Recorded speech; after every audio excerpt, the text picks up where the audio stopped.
All right, good day, everybody. My name is Rudy Artis, founder and CEO of Influence Haircare Products, and I want to thank everybody for coming out for being on the line for the virtual class. I know this is going to be a hybrid class, and this is a retailing class. I call this a special class because of the level of commitment and courage that you have to have in order to really dig deep into retailing. And so we want to make sure that prior to retailing that you make sure you clean up some things so that you're comfortable moving forward and that you can actually see the fruits of your labor. And so the good thing about it is, I want you to ask yourself the question, how proud are you of your retail rack? I want you to rate yourself on 1 to 5. Comment in the Q&A box. And just so you can just kind of get start looking at where you are right now and then asking yourself certain questions and evaluating yourself so that you can start making some changes moving forward. So I want this to be an engaging class. So I want you to comment in the Q&A section. I want the questions to be asked here for the individuals that are here personally. And then we can just move forward and make sure that we can embrace retailing and understand the purpose and the significance of building your clientele and being able to remove yourself from behind the chair. So let's get started. First, I'd like for everybody to know exactly about Influence and their mission statement and just seeing exactly how we have continued to follow this blueprint. And so what I did is I highlighted those that are the most significant that I want to cover today. And that's to save, serve, and promote the cosmetology industry by providing educational and motivational seminars, keeping the product out of supply stores, thus helping the cosmetologists achieve economic success and financial security. So I want you to comment in the Q&A section as far as what does this actually mean to you? How significant is it, the fact that we're salon exclusive, is it to you? And why would you feel that you can simply hang your hat on a brand when a day and time where everything is not, and when everything is over the counter? So I want you to comment on the significance of this mission statement moving forward in the Q&A box. The next is how apply the highest standards of excellence to research and development, packaging, purchasing of raw materials, and customer service. This has really been really key and crucial, especially during COVID, where we have not, we've pretty much upgraded our products and just maintained a standard of excellence when it comes to raw materials. And so you'll see what inflation has done and like everywhere else, but to maintain a quality goods so everybody knows what to expect when they see the brand of Influence and knowing that they can build their business from that. All right. Next, we ask ourselves the question, is this industry for me? And this is where you have to ask yourself the question, am I full-time?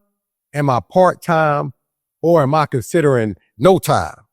And so this means that, this industry can be a good fit if you have the passion for the industry, a clear vision, organized and able to multitask. And when I say organized and retailing, this goes hand in hand, which I will elaborate a little bit more, but you really got to be organized to know, okay, to keep your retail separate from your professional, as well as the funds as you collecting the revenue. You want to make sure you keep that separate because there's nothing more frustrating than knowing that you sold a product, but then you don't have the money to re-up, knowing that it was sold. So organization is going to be extremely critical. And that's why it's important that you clean up some of the things prior to getting into retailing so that you can see really the benefit of retailing. And so next is business skills. You need to market your salon, provide great customer service and analyze the market. You should have some of the business development training and some legal knowledge. So you always want to try your best to continue to get education, just like you all are here today and on the line, just wanting to get information. It's very motivational. It lets you know if you are on the right track and what changes you need to make within your business. All right. Growth. You should have a plan for growth. Ladies and gentlemen, unfortunately, if you don't have a plan for growth, then what you'll find yourself doing is treading water, being stagnant, and eventually you'll find yourself rescinding. And so you want to always have a plan for growth. Retailing is something that will always challenge your skill set, often your customers, and just building your inventory off of that. Next is finances. You should prioritize saving for retirement. unfortunately or fortunately, being an entrepreneur, you're responsible for that retirement, which means being organized. Not only do you have to save for your, separate your retail from your professional, you also now have to be able to separate all that and then put in a separate bucket retirement. So you'll see all the critical steps and what organization and how organization plays a critical role in your growth and development. Salon owners wear many hats. Yes, we do. And responsible for marketing, hiring, customer service, daily operations, finances, inventory, and cleaning. The type of business model you choose will determine what you are responsible for. And so with all the hats, you have to figure out which one you wear best. Do you have to have someone to fill in some of your weaknesses?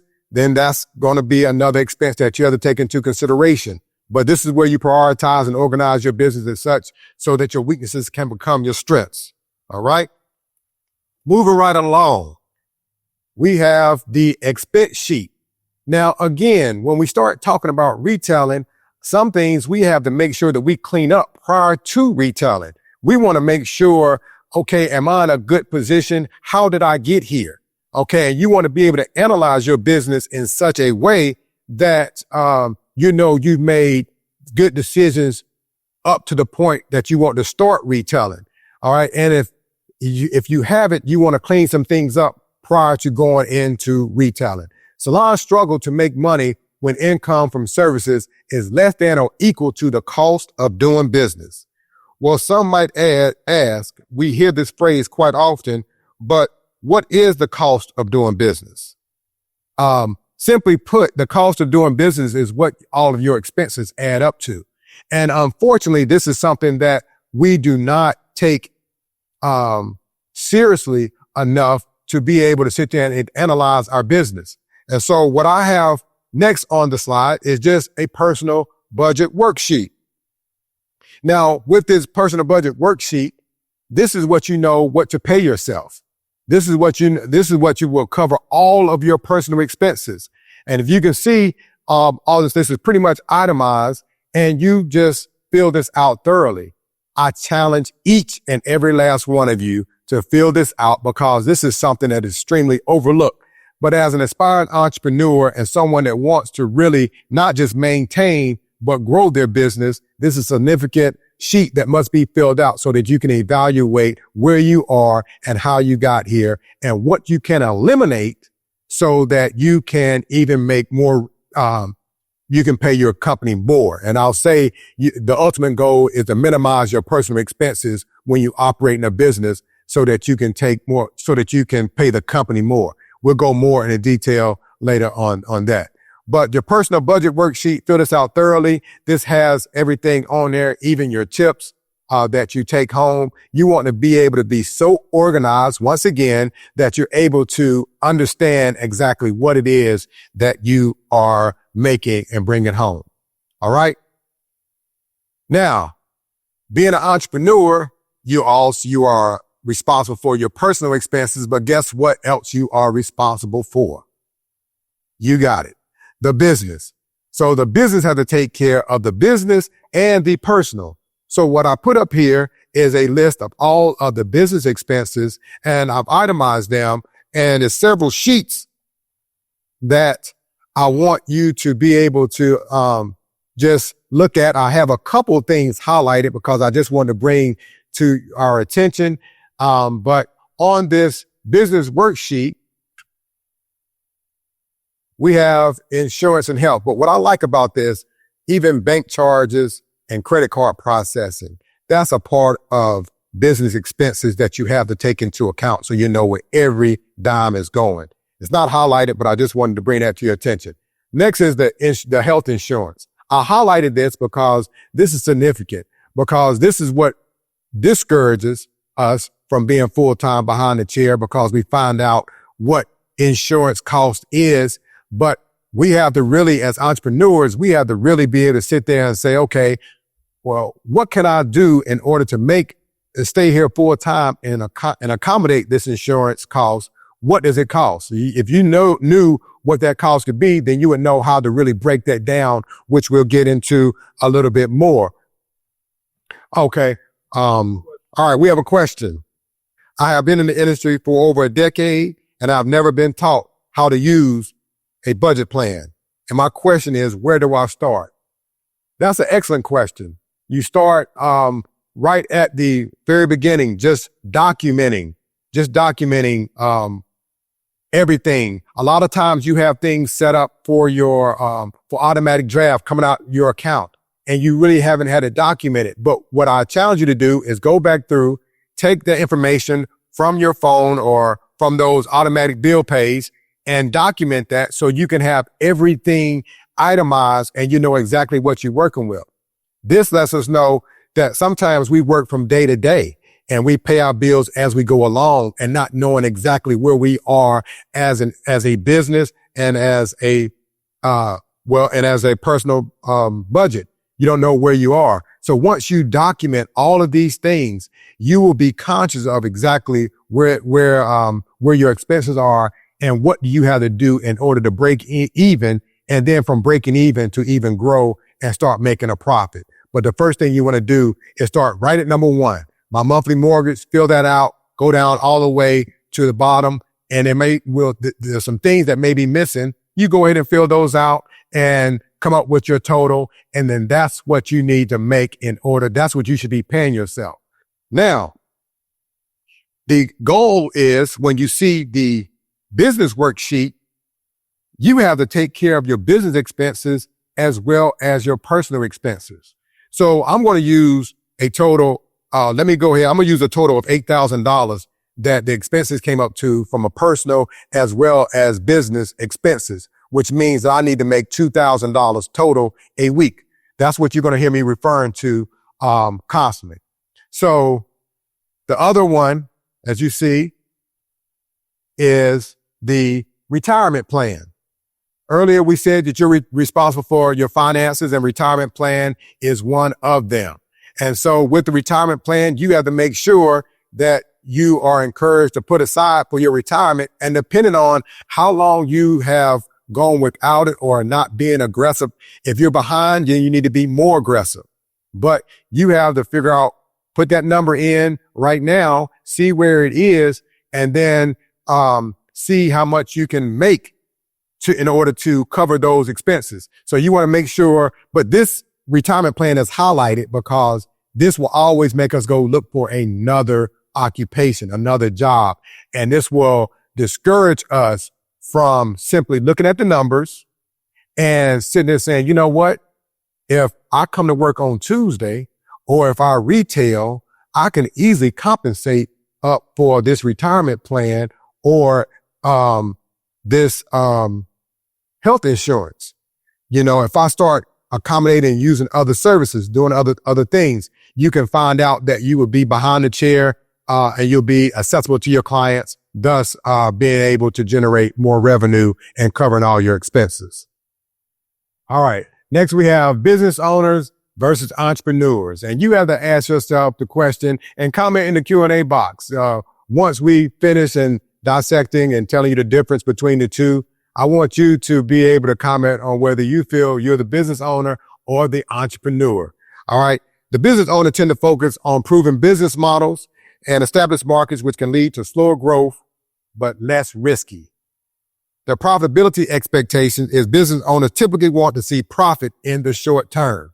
Okay. They want to see, so these business owners are less likely to retail because they want to see their profit right now. And they don't see the need and they're not wanting to take the risk and waiting on the money. They also are not willing to invest in their inventory because they don't see the purpose. They want that money in their pocket or utilize it elsewhere as opposed to being able to take calculated risk and as a period and wait for a few days or a few weeks to be able to see that return on their investment. And so that's where you have to ask yourself the question. Also, a business owner is one that's going to pick up a bottle, shake it, see if they have enough to make it till next week and save that money and utilize and allocate it elsewhere. So you have to ask yourself the question, you know, which way, you know, entrepreneur is going to continue to reinvest that money. They're going to maybe start out small with their retail. They may start out with 3 products and 3 of each. But as they sell that product, they will be willing to reinvest it. And they will be able to expand that now to 4 different products, 3 of each, then 5 different products, 3 of each. But they understand that their inventory is revenue. And this is how they're going to continue to grow their business and generate more money and continue, and then eventually be able to pay themselves on a consistent basis at once they have established a sufficient amount of inventory. I want us to really look at what we're willing to sacrifice when it comes to your tolerance, your risk tolerance, as far as business owners and entrepreneurs, what we have to really look at to really take the next step and really know how organized we have to be, how committed we have to be to the task, because an entrepreneur is not going to see the money overnight. They expect to have to wait, but they're very patient, but they're resilient and committed to the task at hand. And that's what it takes in order to be a successful business person. In order to have a successful business, you have to be able to be resilient and stick to the task at hand. We have a question. They ask that tax liabilities are an enormous burden for small businesses. Reporting retail sales add to this. Do you have a solution for it? Dealing with your accountant will be able to resolve a lot of your questions that you have. But I will say that you're collecting sales tax. And so by you collecting sales tax, you simply have to pay it as well. And so getting with your accountant will help you. But also remember that we talked about how organization is extremely critical to your business. And so as you're calculating all of your sales, you also have to calculate sales tax and keep it separate. So it's not an expense because you've already collected it. You just have to be able to keep it separate and not factor it in as if it is revenue. So that's going to be extremely key. But when you start talking about taxes, well, we are entrepreneurs, and this comes with operating a business. And so when you find out what's your tax liability, then you just have to be able to have, which was on the business expense sheet as far as taxes, that's an expense, but that's an expense that you need to pay in order to strengthen your borrowing power, which is a whole nother class. So the tax liability is not enormous. It's one that you just have to really be organized in order to make sure that you collect it and keep your funds separate. But that is an excellent question. But you want to make sure once you've assembled your team with your accountant, it will simplify a lot of things for you and know how you can keep things in order where it doesn't discourage you from retailing, but it encourages you to retail. All right. Business owners and entrepreneurs, you'll see me make these analogies throughout the presentation. We have hairstylist A and hairstylist B. Okay. Hairstylist A, the service comprised of 100% of their revenue is 100% of their services that they're generating. They do not improve on the customer service. They're not consistent with marketing on social media, and they do not add to services. Business as usual and client retention rates plummet. And they a lot of times not using salon software. Hairstylist B, their service comprised of 65% of their service, of the revenue, 10% steamer service, 10% retail, 15% tips, always improving on customer service, consistently markets through social media, and adds new service to attract new clients and use salon software. Now, I want you all to answer the question, which one is the business person or the business owner and which one is the entrepreneur? Comment in the Q&A box. Which one would you rather be? Okay, exactly. You want to be hairstylist B. Hairstylist B has diversified their portfolio with a variety of services, and you want to make sure that, hey, look, their services equal 65% of their revenue. This is when hairstylist A is going to equal burnout. It's going to equal frustration. It's going to equal part-time and thinking about no time. Those are the type of things that you want to eliminate. But on hairstylist B, they're excited about what they're doing. They're passionate about the business, and they're really committed to offering the ultimate experience for their clients. And that's something that we have to make sure and be mindful of, because when you offer your clients an ultimate experience, you also see your tips go up. That's 15% tips. Now, the ultimate goal is, how do I increase my tips as a part of my overall revenue? How do I get that to 18%? How do I offer the ultimate experience? The steamer services. We have to understand that the steamer service is an investment, but it's the gift that keeps giving. You know, once that steamer is paid for, which at the discount $6.99 on special for $5.49, but once it is paid for, you're talking about $30 a service, but once it's paid for, then that goes to your bottom line as far as the revenue is concerned, and it just continues to give you and generate profit for you. But this is how an entrepreneur thinks in order to be able to compensate for that overall bottom line of $8,000 budget per month. You know, when you're sitting here and steamer services is 10%, that means $800 has come from what? Your steamer service. So that's something that you don't have to work as hard for, working with that client, offering a service. This $800 was made during the same time you was rendering the service, but you're giving them the ultimate experience so that you're working harder and not smarter. And this is how you really diversify your portfolio, you know, filling in the holes in the bucket prior to you trying to explore other options outside of the industry. So that's the ultimate challenge. And right here we have the pie chart that will just show you exactly what I articulated a little earlier. But this is when we talk about organization.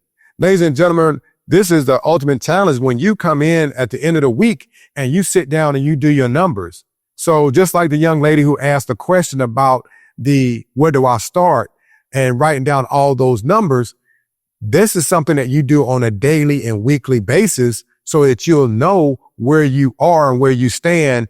And so you can make adjustments, you know, the second week. You can make adjustments the second week because you analyze the first week. Because if you have a $8,000 overall budget and you've done $2,000 or $1,800 the first week, you know you're behind $200 for the overall month moving forward. So you have to generate that the next week. And so you want to be able to be conscious of that by your organization and your planning and preparation with your business. But that's the difference really when you start talking about business owners and entrepreneurs. The organization means they really know their numbers. And you have to ask yourself the question, how well do you know your numbers for your business? And that's something that you have to always take into consideration. All right, we have another question. All right, they asked a question, and the question is, what is the additional price that you suggest to charge for a treatment on the steamer, for the steamer treatment? And I would just I would look around for the market and see what they charge, but my base price would be $30. You know, based upon how I have branded myself, it could easily be more. You know, am I coming professionally dressed? Do I have a clean environment? Do I have an upscale feel around here? Am I using a consistent brand that's exclusive? You know, when I'm asking, am I retailing? When I'm feel like I'm offering the complete package, then that's when you can maximize out on what you're charging for your services. And so you can incorporate that in the price, or you can offer it a la carte. That would be up to you and how you market yourself. But that's an excellent question. But nevertheless, you'll see the benefit of investing in your steamer services, in a steamer, so you can render that service and ultimately give your client the ultimate experience. All right. We have one last question.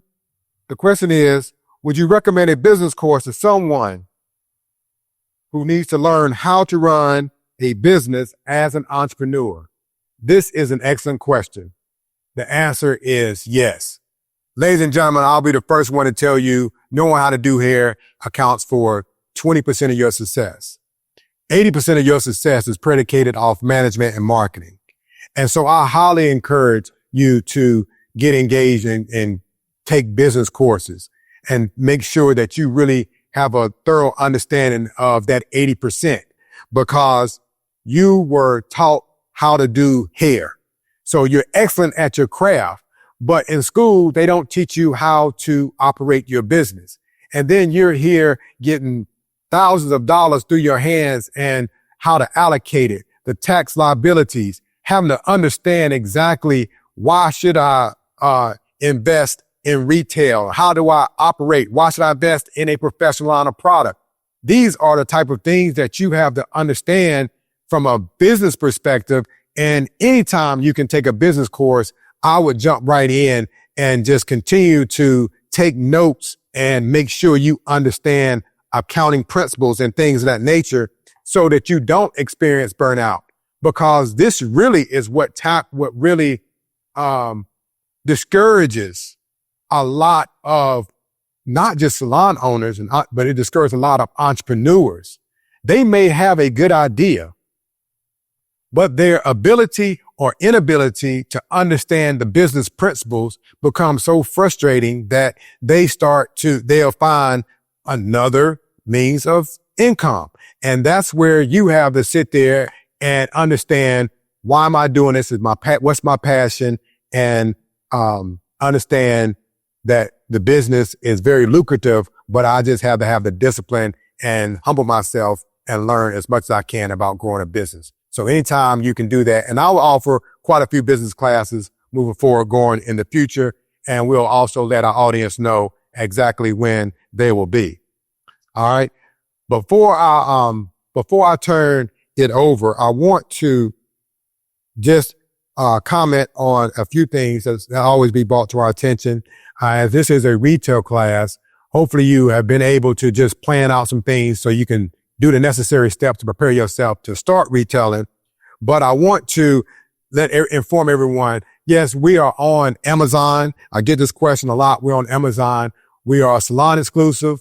However, what we do is we put it on this platform. We're the sole provider on this platform, and they have to pay twice as much as well as shipping for the product. And that's just demand that's there. This is for the individuals who don't retail. So we want to encourage you to retail, but we also want you to know that this has no impact. The only impact it has is if you're not retailing. And so the reason why I want to share with you the top 5 retailers right here within a 10-mile radius that, along with us being on Amazon, I want to show you what the numbers are. At number 5, $11,042. At 4, $23,791.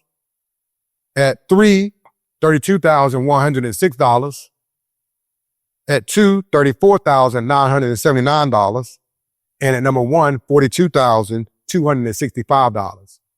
All of these individuals are within a 10-mile radius of our corporate office, but their clients do not come here. They do not go to Amazon. They're the ones that are getting the experience in their establishment, and they're the ones that will sit there and purchase right from them. When I look at these numbers, we talk about leaving meat on the bone. And when I think about looking at these numbers, I think about how much meat you all are leaving on the bone by not taking advantage of an exclusive brand. And this is something that you have to reevaluate, especially if you are considering part-time. This really can be your part-time job if you utilize the services properly and diversify your portfolio within the industry. And I challenge you to be able to do so, as well as to stay organized and do your numbers. And so moving forward, you should have a plan, start documenting step 1, 2, and 3, and just put your plan into action. All right. Now, what I like to do is go ahead and bring forward our educators for the evening. It's going to be a dynamic class, have much respect and admiration for how they operate their business, how they handle their inventory, and just the whole experience that they offer their clients. All right, ladies and gentlemen, Thank you for your time. We'll turn it over to our wonderful educators. Ask your question through the Q&A box. Thank you very much. And so I'd like to bring up from Virginia Beach, Virginia, let's give it up for Mr. Johnnie Bush. And also from Chesapeake, Virginia, let's give it up for Miss Shameka Anderson. How y'all doing? Thank y'all for coming. Y'all ready to get on track with y'all retailing? Let's get started. Well, I'm Johnnie Bush. I've been a barber now for like 26 years, and I've been owning my shop in Virginia Beach now for 8 years.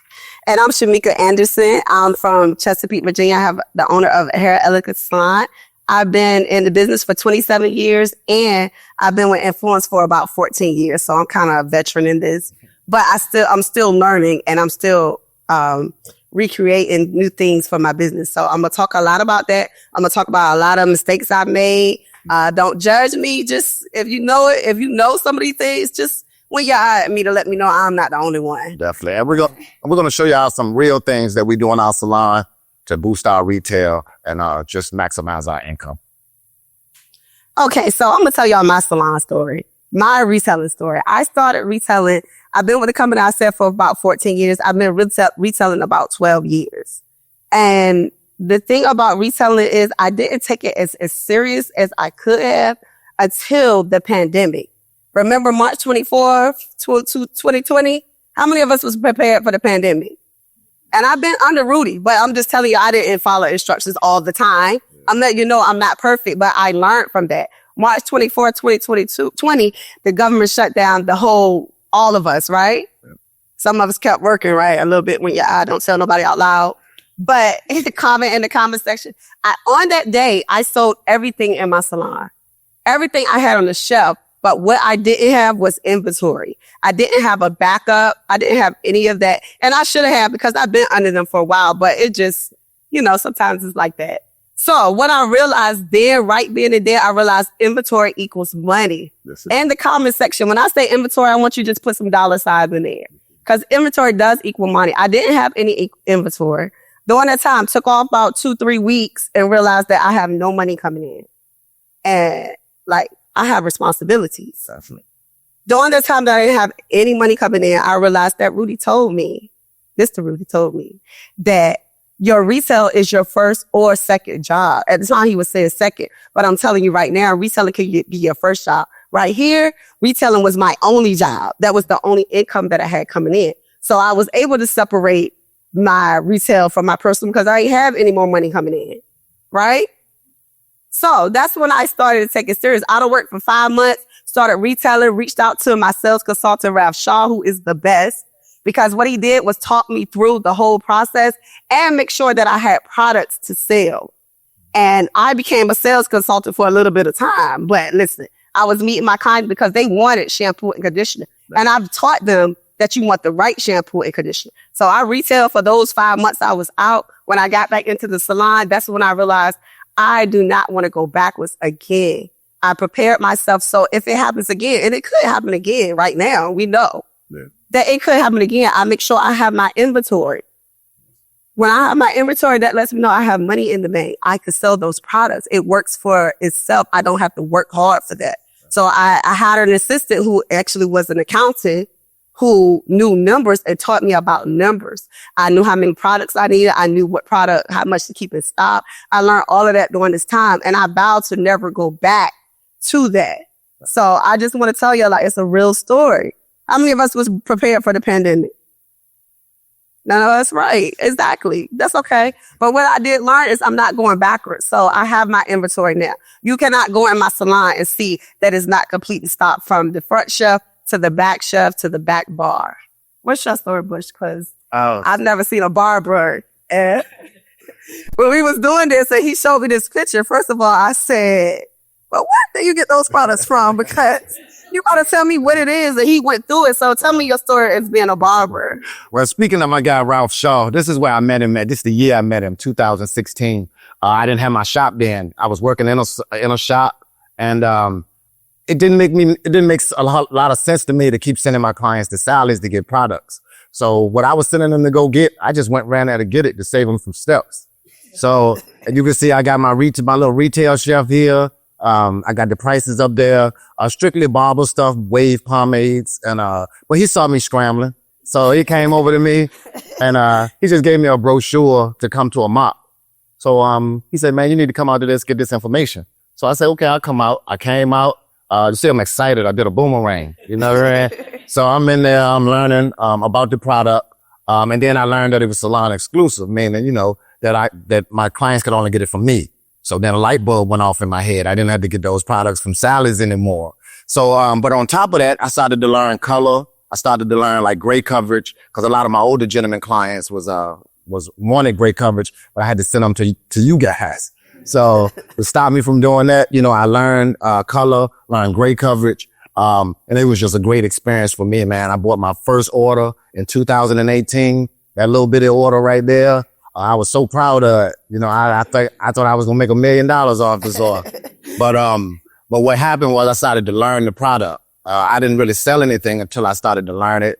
Take the brochure home and just study the details of the product. And most importantly, just using the product. Once I started to use it on my clients, they started to love it. I started to do bigger orders, and I started to kind of promote the product a little better. So, that's my story. I love my sales consultant. He really bailed me out, and put me on the road to being a successful retailer. And you see, I didn't stop going to my mots neither. So Yes. that's my story. Yeah. Okay, so we're going to get into the importance of retailing in the hair industry. For me as a stylist, I feel like the importance of retailing was to make sure that my clients are on the same regimen as me. There's no way to figure out a problem if they're using something totally different at home. And then they come back and say, this didn't work, that didn't work. But the truth is they're not even on the same product that we're using. They go into the store or beauty supply store to buy things. So the great thing about Influance is it's salon exclusive. They could only get it from us. So that way I can know what is happening at home. And while we was doing our PowerPoint, I was talking to Bush, and I'm saying, as a barber, I don't see a lot of barbers doing what I see you're doing. And what makes it important from a barber standpoint, because I know when I sell products to guys, I can't even get them to buy shampoo. I mean, I can get them to buy shampoo. They do not buy conditioner.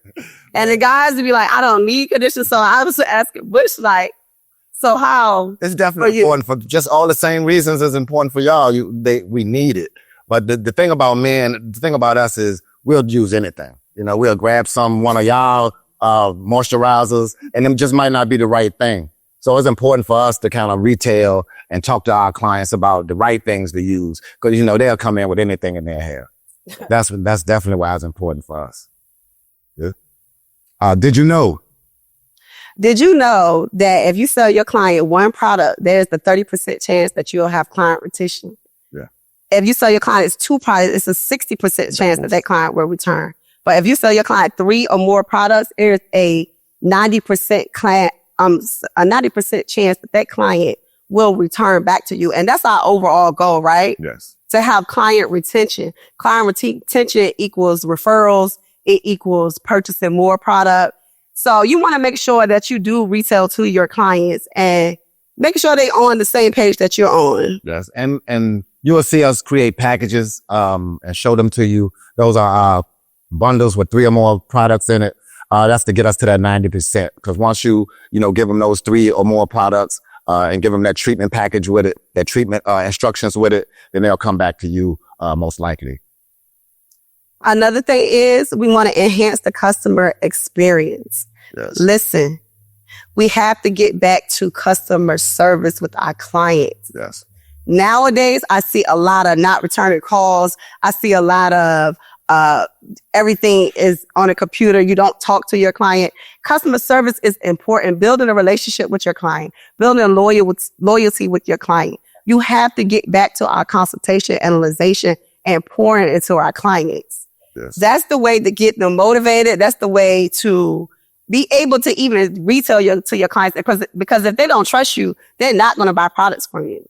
So we have to get back to it. Not responding to your clients, that is not good. And I know we busy, because I know sometimes when I'm talking to a client and they text me, I respond, but I can't respond back again. Then I have a dream about it like 4 days later, I'm calling them back like, oh, you did say this. But you have to respond to your clients. You have to give them the best customer service that you're able to give them Yes. when they come in the salon. And, you know, these days with social media, you know, if one of us slip up on customer service, you know, people are quick to go to social media and bash us. Yeah. Hey, we want to make sure we retail and show that we care, and just enhance that customer experience for them. Okay. And next we have, it's going to give you more revenue. Here, so everybody here, because we want to learn how to retail and create more revenue. Definitely. You can put dollar signs if you're home in the comment section, but more revenue. With this revenue, you're going to learn how to separate your income before, like, just like Mr. Rudy said, you want to separate that retail income. That's the only way for you to see yourself grow. That's the only way to see what comes out, what you have to pay, invest back into your products. And of course, we all here to get more money, of course, but all that comes with customer service and pouring into your client. Yes. Developing professional barbers. I heard someone ask a question about that. These days, you know, they don't teach a lot of product knowledge or retail in schools. So this is a great way to help develop your barbers, your new people that come in. Just put them on the right road to professionalism, and just caring about that client. And also developing your stylist is your brand. I know in my salon, we are an Influence concept salon. Everybody in the salon uses Influence products. I take time to educate my clients. I take time for us to come to classes, everything they offer. And how many of us have free classes that we could go to? Like who else is offering that? Nobody else. So you want to take your time to educate your client. It builds unity. It shows unity. When you come in my salon, you know that if you go to any one of us, we're going to use the same product. We charge the same amount. You can't go through and pick through us. So that's about building your brand and your loyalty. And we're going to get more into that later. But you definitely want to look uniform all the way across the board. When you retail to your client and you teaching them and you teaching them about the product, like Mr. Rudy said, my shop is 5 miles from here. But my clients, because I'm the one, you know, teaching them about the product, using the product on them, giving them the treatment plans, that they're going to come back to me for the product. So that's that brand loyalty that we create. If you're educating your client on the product, then they definitely will come back to you for it. Right. And then nobody, like, listen, I'm a stylist, Chesapeake, Virginia. I will take them, but I don't want your clients coming to me because we're a full Influence concept. They know we're going to have the product. Why would I take your clients? Because when they come in my salon, I'm going to get product. I'm going to give them product. I'm going to educate them. And it could be a possibility that they come to me. So you don't want that. You don't want your clients stepping outside of the box just to get a product that you could carry that they only could get from us as stylists. We're not competing. My stylist, I do not expect my client to come up to Influence to get products because I have everything they need right here. You don't have to walk out the door and look for anything else.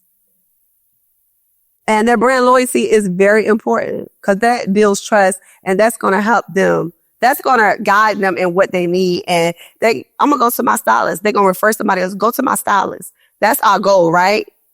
Okay. Yes, and we definitely got to give another shout out for Influence for being salon exclusive.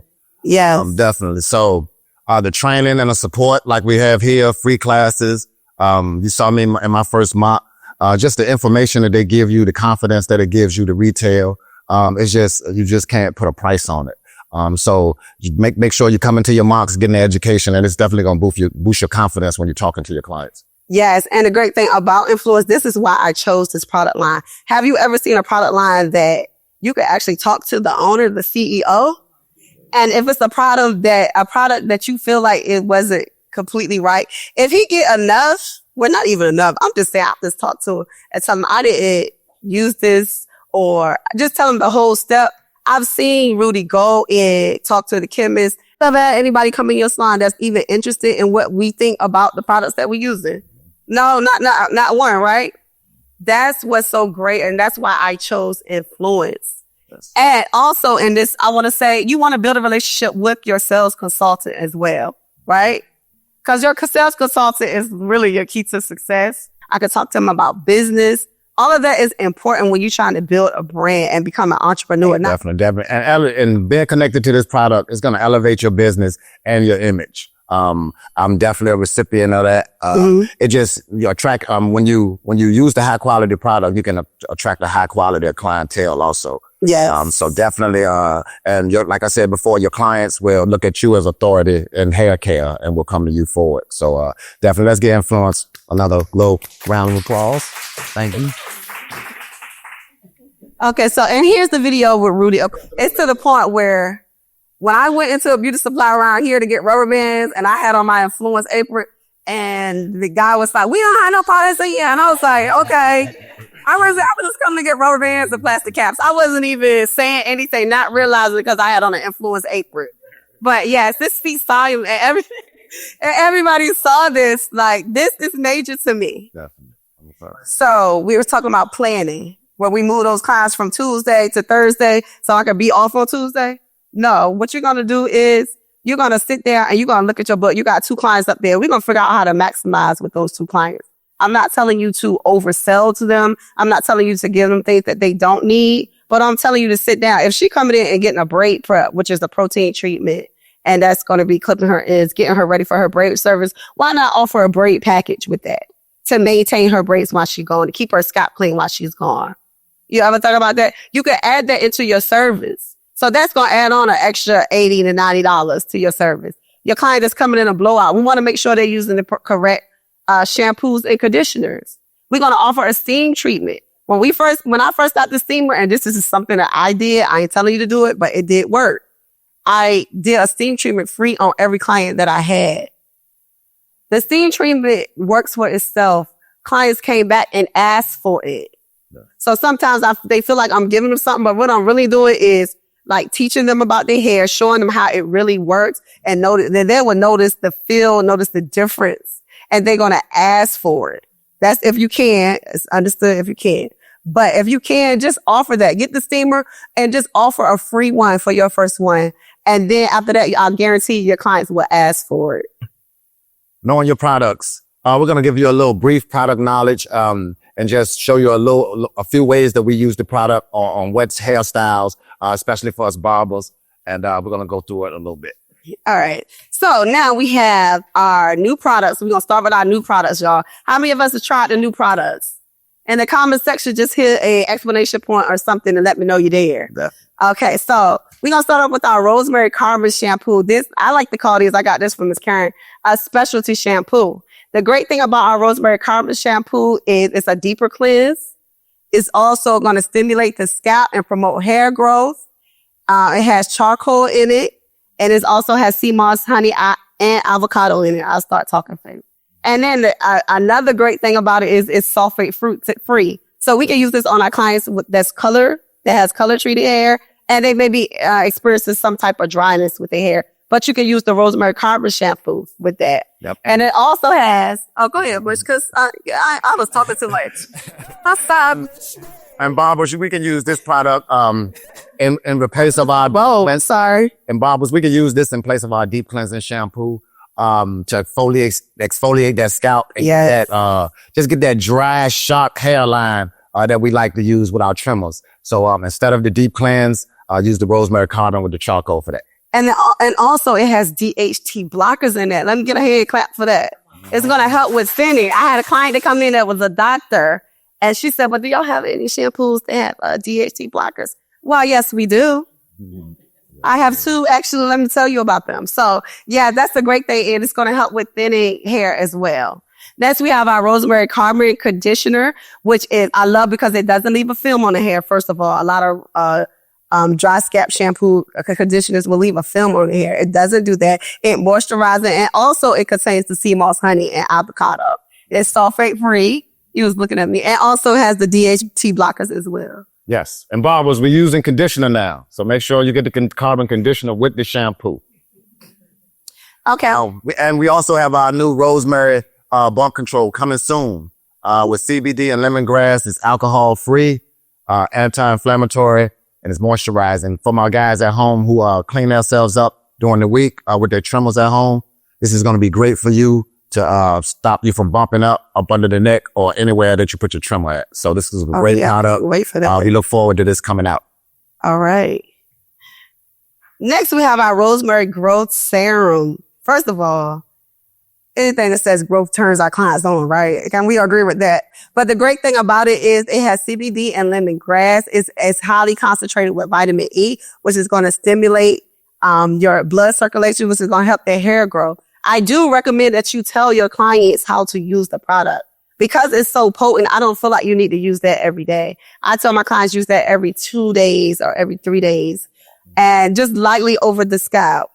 I use it on my clients and I do charge extra for that service, but it has anti-inflammatory. So that's going to help with clients that have inflammation. You see redness in their scalp. You see their hair maybe thinning. It's going to help control that where you can't use the rosemary the whole time, but you can use our rosemary, growth serum with it.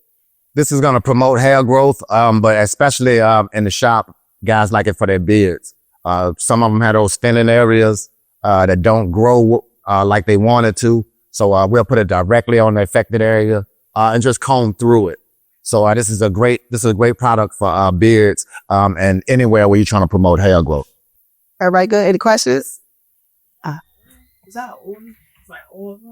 I wouldn't call it so much oil. I would call it just a serum, and it dries really quick.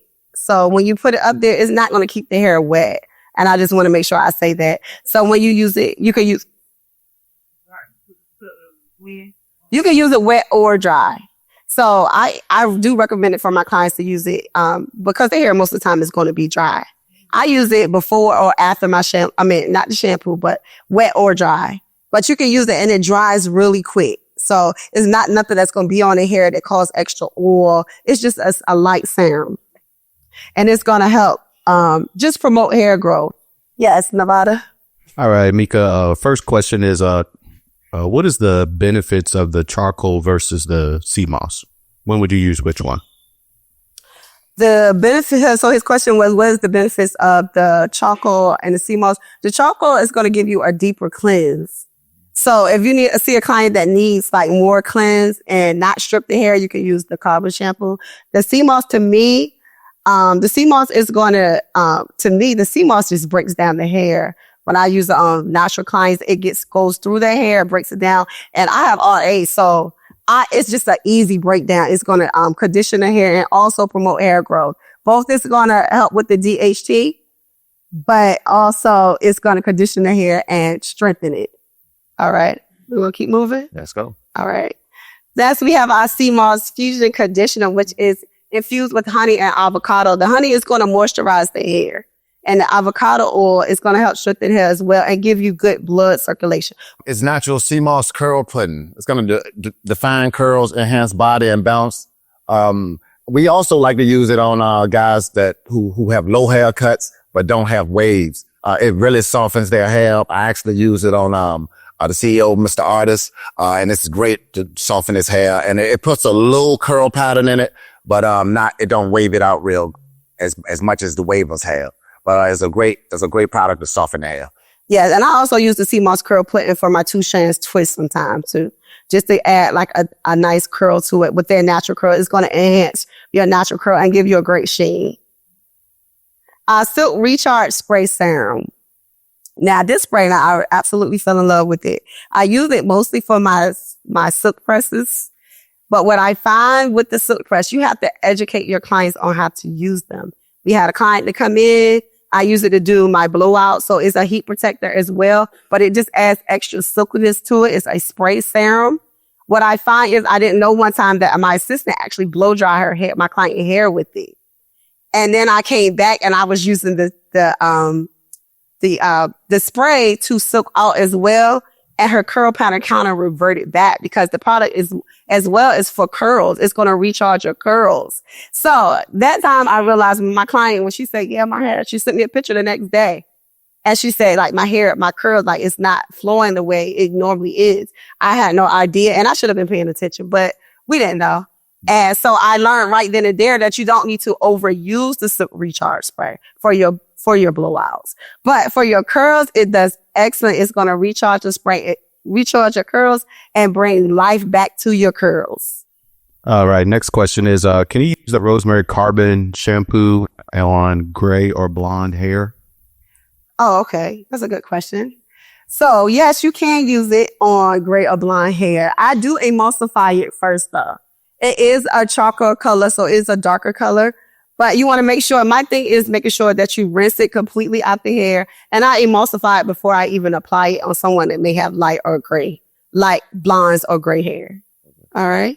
Next, we have is natural sea moss blow dry spray. This has honey and avocado in it. It's going to cut down on your dry time. How many of us want to cut down our dry time?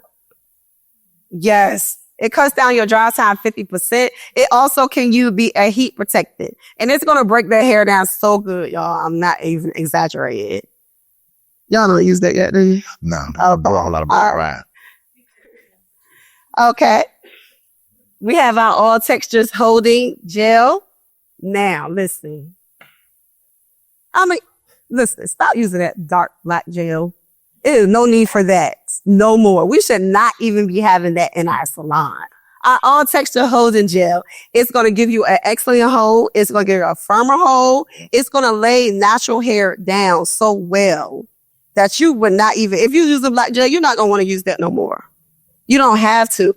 And it doesn't have all the alcohol in it. And clients that have curls that may have like a limp curl or at the end might be a little straight, you can use our all textures holding gel to like build your curl back up as well. You got that, Bush? No, you got it. It's natural sea moss curl stretch pudding, and this is just going to elongate your curls. For clients who don't want all the shrinkage, who want their hair just to hang just a little bit more, you can use our curl stretch pudding. That's the great thing about Influence. We have a lot of new curl products that are absolutely wonderful. Yes. And barbers, all of our new curl products, you can trial and error them on the guys with the tapers, with the curls that you use the curl sponge with, and just see which ones you like. Those are some great curl products. You could try them on different textures of hair, and you will see their work amazing, and you'll figure out which ones that you'll really want to use on your clients. Are you able to use the curl pudding with the gel and the foam? Good question. So the question was, can we use the curl pudding with the gel and the foam? It's just dependent on your liking. I have used all three. I have seen that I don't really need all three. It just depends on what you want. But if you're going to use the curl pudding with the foam and the curl glaze, I would go through first with the curl pudding. Just a little bit goes a long way. Then I'll apply my foam. And usually I use my gel or my curl glaze towards the end of the curl just to give me a little bit more hold. So if you want to use it, just use it lightly. Do not overuse your products, and teach your clients how to use the product. Because if you don't, they're going to come back and say it's a buildup. No, and we don't want that. We have our sea moss curl gel. And our sea moss curl gel, again, it's going to give you like a nice hold. You can use this if you want maybe like a medium hold, where we have the curl glaze, which is going to give you a firmer hold. But I use both of these with the honey almond foam, or you can use it separate. It's just dependent on your curl and what you want from your service. The curl leave-in primer, the sea moss leave-in curl primer. I like to call this the moisture lock for curls. To me, it's preparing the hair for the curl, and it's going to moisturize the curls as well. And our sea moss curl glaze, again, that's going to give you a firmer hold. So remember, the gel is going to give you like a medium hold. The curl glaze is going to give you a firmer hold. And let me tell you, I love to use the curl glaze on weaves. Clients that's having the body waves or, the tight curls, it's going to help eliminate frizz. A lot of times they'll use foam, which is going to give you volume. You don't always want volume. So the curl glaze is going to give you a nice sleeker curl, and it's going to eliminate all the frizz. It's natural rose water spray. You can take this one. It's going to revitalize, hydrate. We like to use it on our clients with locks. I even use it on mine. Just on those days when my hair is feeling a little dry, it's going to rejuvenate it. Like I said, hydrate it and just make it look a little, bring it to life, actually. Yeah, our lock clients definitely love the rose water spray. Yes, and it's great for your curls as well. It's going to hydrate. It's going to rejuvenate. It does all of those things. And I actually use it for blow drying. When I have a client with a tight curl pattern, I use the rose water spray to break it down a little bit when I'm blow drying for her silk press. Next, we have our honey avocado medium holding styling spritz. Whew, are we glad we finally got some spritz? Cause baby, This, for instance, a medium hold is going to give you a nice hold. And the more you use it, the more it'll progress. So, and the great thing about it is if you have to curl back over it, you can't. It's not going to make the hair too hard, and it's not going to make you have a film on it. Okay. And I think that if anybody uses that yellow can, stop using the yellow can, because I've had so many reactions from that. Use your honey avocado spritz for your updos or for a nice hold. I'm just telling you, I ain't mention no names. With your eye, if you know what I'm talking about, but don't use it. We have our keratin straightening system, the KSS Fusion Oil. This is our recommended resale item for our KSS system, which is a smoothing system. The hair is natural. It's going to smooth the hair out. It's going to actually make the hair more manageable. For clients with curls, you can use it to make your curls more manageable too. So you're going to retail the Fusion Oil, which is a sealant. It's going to eliminate frizz. And also the sea moss shampoo and conditioner is great for our KSS smoothing system. It's natural body butters. We have four different selections you can select from. The banana and cocoa, I think, is the new one, right? Is that a new one? I've never seen that. Listen, But they're gonna moisturize us, have your skin glowing. yes. At this point, you know, we always get them for the holiday favors, so your clients should be used to it by now. So now that we have the retail sizes, they should be already familiar with them, and you should be able to retail them to them. And also at my salon, because we finally have those in, how many of us was giving them to our clients for favors, for Christmas or holidays? Now I have like I put a jar out and put a try me sign and just have some, what's the little sample called? Yeah, sample. It could be a sample. Just have like separate sticks and just allow your clients to try it, and it sells itself. And you only need a little bit. You don't need to use a lot of the body butters. We have our skin and scalp antiseptic. It's going to control dandruff, relieve dryness. You can use it as a pre-shampoo. A lot of guys, that come in the shop, like I said before, those guys that clean up their beard, in between visits to the shop, wherever you put that trimmer blade at, that you should be putting your skin and scalp antiseptic to control any inflammation or irritation you might have. Our deep cleansing shampoo is our clarifying shampoo. It's probably the shampoo I use mostly first on all of my clients. It's going to remove chlorine and also residual buildup. Any client that don't come as often. And the great thing about our deep cleansing shampoo is not going to strip it of its natural oils. You know how some shampoos will do that? Ours don't do that. It moisturizes itself. A moisturizing shampoo and conditioner. It's going to moisturize, detangle. It's going to help improve elasticity. The conditioner has shea butter in it. So it's going to hydrate, and it's going to help with detangling of the hair. Yes, and I like to say the moisturizer, you can use that for your clients with a thicker head of hair because the molecules are bigger on the moisturizer opposed to the hydrating. Your hair hydrated shampoo is, I like to say, the Gatorade for hair. It's going to quench that thirst. It's lightweight and the molecules are smaller. It penetrates deeper. It has amino acids. And the conditioner as well, you can use as a deep conditioner under the dryer with a plastic cap. Our multiplex conditioner is multifunctional. I like this. It has wheat proteins in it. So it's our recommended conditioner after relaxer system. For any client that's dealing with dry and brittle hair and they may come in for a Proplex treatment, but you can't do that every week. You can use our multiplex and we sell it and tell your client exactly how to use it under the dryer with a plastic cap. Okay, we have our vibrant color package. Again, we want to create packages. I do not guarantee my service if my clients don't use the same shampoos and conditioners that I use. It's other shampoos that's out here that's going to strip their hair. They could go buy anything they want. You cannot come to me and think I'm going to help you out or try to blame myself when you're not even using the same shampoo or a color treated shampoo and conditioner. So I do recommend that my clients use this for my color services, and you should as well. And you could include it also in your, when they book, you could book for a color and a color package that comes with the products. Barbers, we do want to create a beard package for our clients. Here's an example of one right here, hydrating shampoo and conditioner. Just because it penetrates quickly, has a small molecule. The growth cream definitely to help with those thinning areas, in the beard. A natural oil, cause it has that argan oil that's going to moisturize it and the S3 spray for the shine. Our clients love this beard package. We actually teach them how to use it, and I recommend you doing the same thing. Yes, and I love a beard package in the salon because the guys love to be treated the way we've been treated. So offer that in your services. We have our coconut milk shampoo and conditioner line. Our coconut milk is the lighter of our shampoo, the lighter of in the natural line. It's going to actually go in for clients that have fine to medium hair. I like to use our coconut milk. It's going to moisturize and hydrate the hair as well. Our coconut conditioner, you can use it as a leave-in. I mean, not a leave-in, but as a deep conditioner as well. Mm-hmm. We have our coconut milk styling foam, which is our firmer hold foam that you can use for curls and waves. Yeah.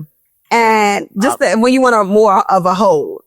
Our coconut or curl defining cream barbers you can use on those guys with the tapers, and those curls with your curl sponge, combined with the leave-in. I have a video that I may be able to show you for that.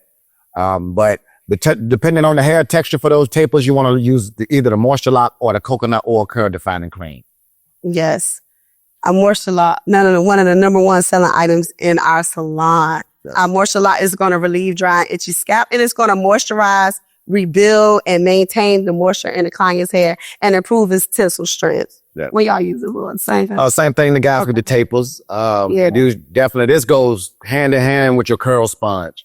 So make sure that you can either run a package that you can sell the curl sponge. Well, I know we do. We give the curl sponge away free when they buy the curl package. So that's a way to, and this is that package right there. You see the shea butter beside the coconut oil curl defining cream because you're going to pick one or the other determine on the texture of the hair. We have our blowout treatment package. It's just this, you could use any of our shampoos that's lightweight to me for a blowout package. So that could include the sea moss line. That could include the coconut, the hydrating, whatever your clients need. You can put that shampoo in the package. It's going to leave, we're going to have the lightweight leave-in, the coconut milk leave-in conditioner and the S3 spray, because a lot of times with our blowouts, our clients don't want a lot of nothing. They just want to see the hair moving, correct? All right. And I always use our deep cleansing shampoo. All right. Let's get to our rosemary system. Our rosemary shampoo and conditioner. Our shampoo, conditioner, stimulate and spray, mid scalp therapy, and rosemary styling foam. Our rosemary shampoo is great for clients with dry and itchy scalp. It'll go in and exfoliate. It's going to clean the scalp, and it's not going to leave any type of buildup on the hair. And it's excellent for clients with hair growth. You see, Miss Karen teach the trichology with our rosemary line, and I love it for myself. Using the rosemary under the steamer works wonders. Our rosemary stimulate and spray. You can use this for clients with braids, like that's included in our braid package. That's going to clean the scalp during the time. And also it's going to stimulate hair growth because it goes in and unclogs the pores and help your blood to circulate and your follicles good grow. Yes. We like to put together a lock package for our clients. I swear bad. As you can see, that's me right there. So I like to use the rosemary styling foam before I go to bed at night, and we teach this to our clients as a night routine. Just put the foam in. It's quick drying. When you wake up in the morning, it's gonna eliminate all frizz. To strengthen my locks, I spray the coconut milk leave-in. I put a little natural oil in my pardon, and S3 spray for the shine. And we like to recommend that to our lock clients. Of course, we deal with dandruff in between lock visits, lock retwists.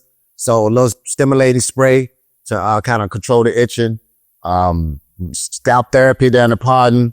Yes. And that right there is going to keep me from flaking and, all over my black shirt, flakes all over my black shirt between my retwists. So definitely retail this to your lock clients, and they'll love it. Yes. We have our organic line. This is our first line that came out with our natural line. Our organic shampoo and conditioner is very lightweight. It is recommended for clients with seborrheic dermatitis because it has sage in it. It's going to help clean that scalp and not get this sebaceous gland overactive. Our organic conditioner has chocolate. It says chocolate, but it smells good. It's protein. It's going to strengthen the hair. We have our organic styling gel because we're not using what no more, y'all?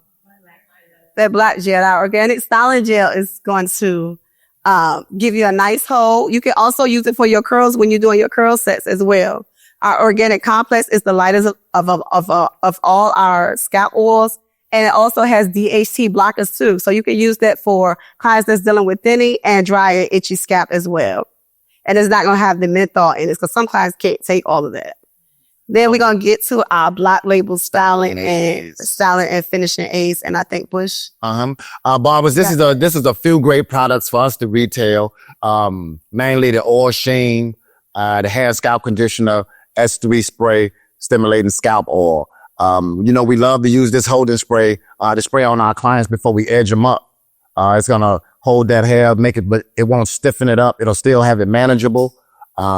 And it'll give you that sharp line when you go to edge them up. But for retail purposes, the hair scalp conditioner for the wave clients, the S3 spray for the shine, beard or hair, stimulating scalp oil, just for day-to-day use. Okay. And also with the oil sheen and the firm holding spray it is humidity blockers in those. So I definitely sell those a lot during the summer months when it's real humid outside. We have our curling wax, which is infused with sweet almond oil. That's going to give you a nice hold. And also now we have our curling wax sticks. So it's just depending on which one you want to use. Yes. I have a question. You use a barber, do you use Thermacell? No, I don't use Thermacell. I haven't found any reason to use it. But I do retail it because a few people came in asking for it and I didn't have it. So. Good answer. No, I really did ask him, so you don't barber, you don't use all the products. So why do you have all the lines? Why do you have all the products? So I did ask him that. And what you said?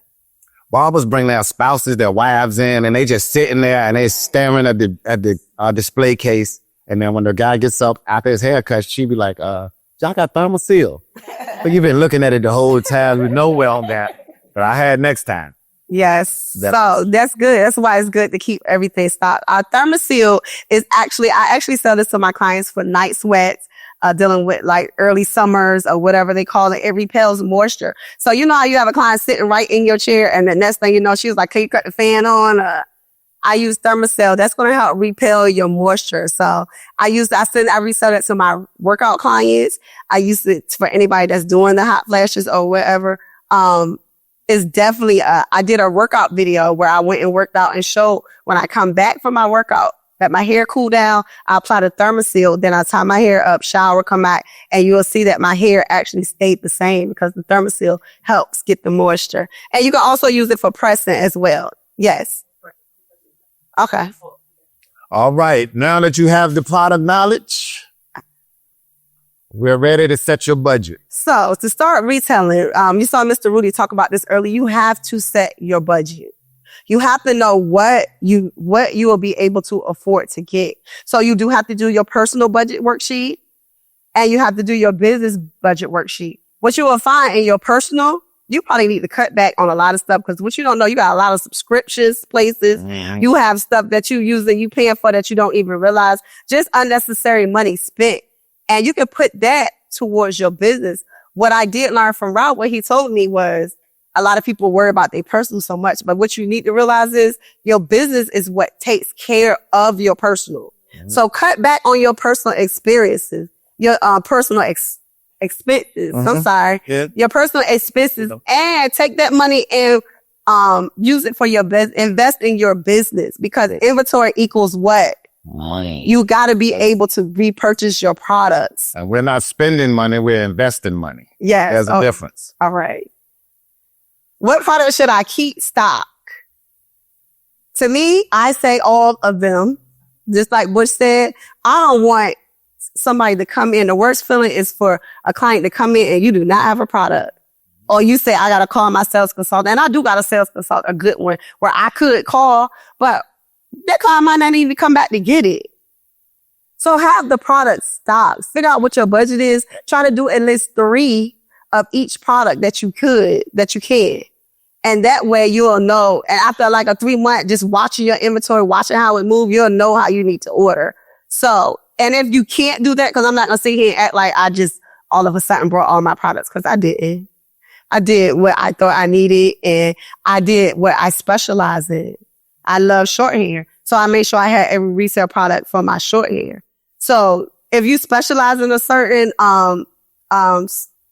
thing that you do, whether it's blowouts, weaves, Make sure you have all of those retail products for that and try to carry at least a minimum of 3 of those. When to restock, Bush? Oh, what about the barbers? I'm sorry. I ain't leaving you out, Weddy.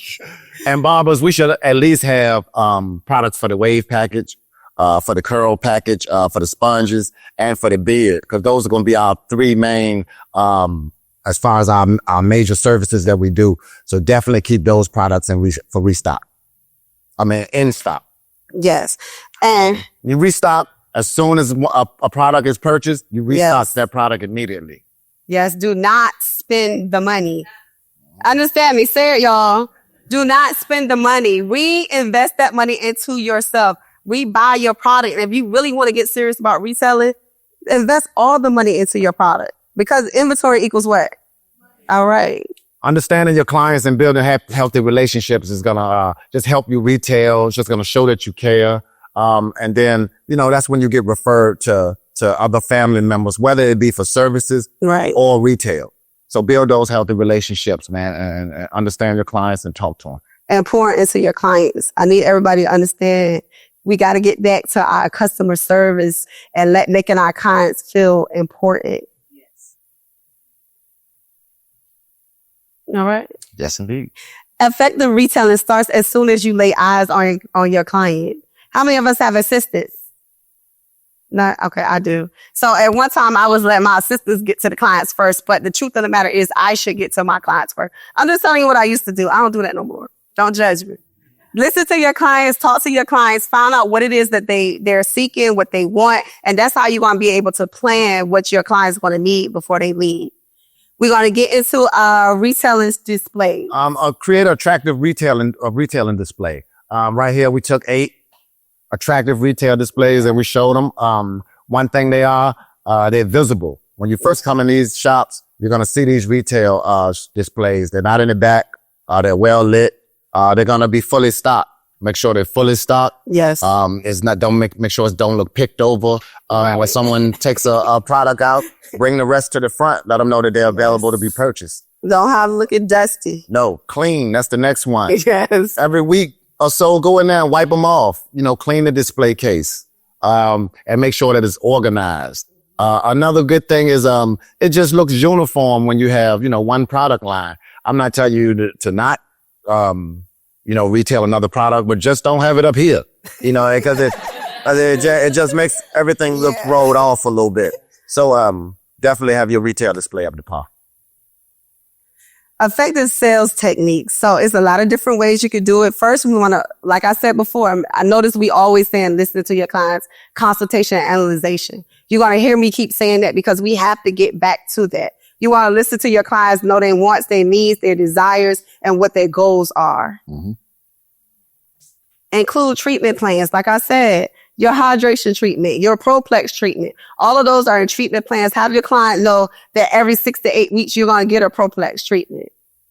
Because every client can get a Proplex treatment, correct? So you want to make sure the plan is just set so they can know to the point where my clients ask me, okay, I know I'm getting my Proplex this week. Mm-hmm. And one of the most important effective sales technique is product knowledge, like we've been talking about. Yes. It's going to give you that confidence to speak, loudly and just confident, and so your client can, just trust you. So, our holiday favors. How many of us already ordered our holiday favors and ready for our Christmas? Not yet? Okay. Y'all go ahead and get that done. They on sale now. But your holiday favors is a great way to promote products. Yes. And you're going to give them away. Don't charge your clients because we got to get back to them too. You want to make them feel special. Give them to your clients. But what you don't know is they're going to they've been asking me about the body butter for years. It's just so happened we finally got it in and I'm ready to sell that. But give your clients the holiday favors, purchase them and just give them 1 or 2, add a little piece of candy in there. And then next thing you know, you got to sell because your client was like, what was that? The organic complex, that helped with my dry. It's a later sale. You just don't even know. Yeah. You do it at the barbershop too? Yeah, definitely. And barbers, that person that he means he's not going to buy any product. Man, give him a holiday favor. Tell him how to use it. And, I guarantee you after the holidays, he'll be back asking for that product. And like Mika said, it's just a great way to say thank you. Yes. So, We live some good lives off of the income of our clients. So sometimes you have to give back to them and say thank you. Yes. Sales promotion strategies, just a few things that you can do outside of the shop that can just help you with your retail business and promote your products. And by all means, get creative when you're doing it. Some of those things are sales strategies. Like Mika said, Right. guys do not buy conditioner. So we looked at outsmart them. We let them know that if they buy the shampoo, that they can get the conditioner for 15% off. And then once they take it home and you tell them how to use it, they'll realize that they need it, how it's softening their hair, how it's strengthening it, and they'll recognize next time they come, they'll buy the shampoo and conditioner. So just get creative with your sales. So have them during the holiday, and just make it automated. So when you turn the sale on, you don't have to go in there manually and turn it off. It'll just go off by itself. Yes. Maximize retailing using social media. We're not going to get too deep in this because it's really basic.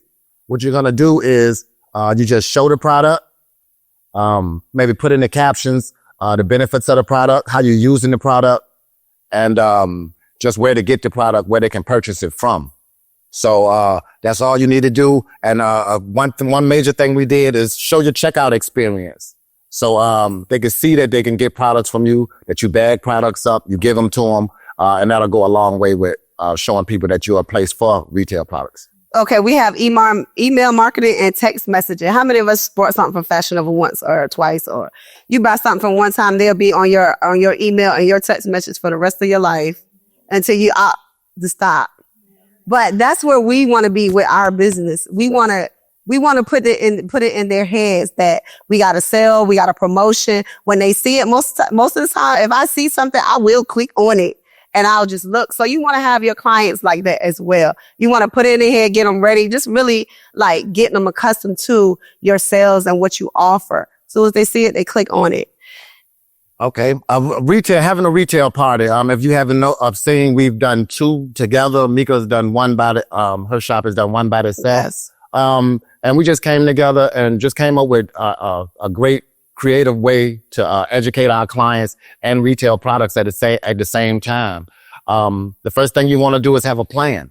Yes, you want to have a plan. You want to pick you want to have a plan. It was great for me to team up with Bush because he's a barber. I'm a stylist. I have clients that has husbands and boyfriends. He got clients that got wives and girlfriends. So that was great. It just gave something different for my clients. So you want to pick your date. You want to pick a location. Talking about the location, don't try to go outside of your budget. Don't try to pick a very place that's going to cost a lot of money because the goal is to get revenue from it, right? So you don't want to put yourself in a hole trying to have a retail party. Use your clubhouses. Use your recreation center. Our first one was in our salon with 40 to 50 people. And I sold just as much as I sold at the bigger retail party. So just be cautious when you're trying to pick your venue. You want to have inventory. Inventory equals what? You cannot sell products that you do not have. You want to get with your sales consultant and you want to make sure you have the proper amount of products, but manifest it. Know that what you get, you're going to sell. If you don't sell it that day, I guarantee you after our resale party, my clients always ask like, oh, you said, let me get that. It's always a sale after the fact with your resale party and your vendor parties.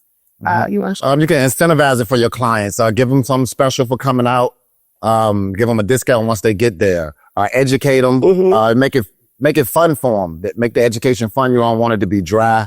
And show professionalism. You want to come dressed nice. Have everything planned out very well. And you should have some good success with your retail party. Yeah. This is just a little brief description of our retail party. We won't play it all for the sake of time, but definitely get creative and have a retail party. Yes, and have a good time.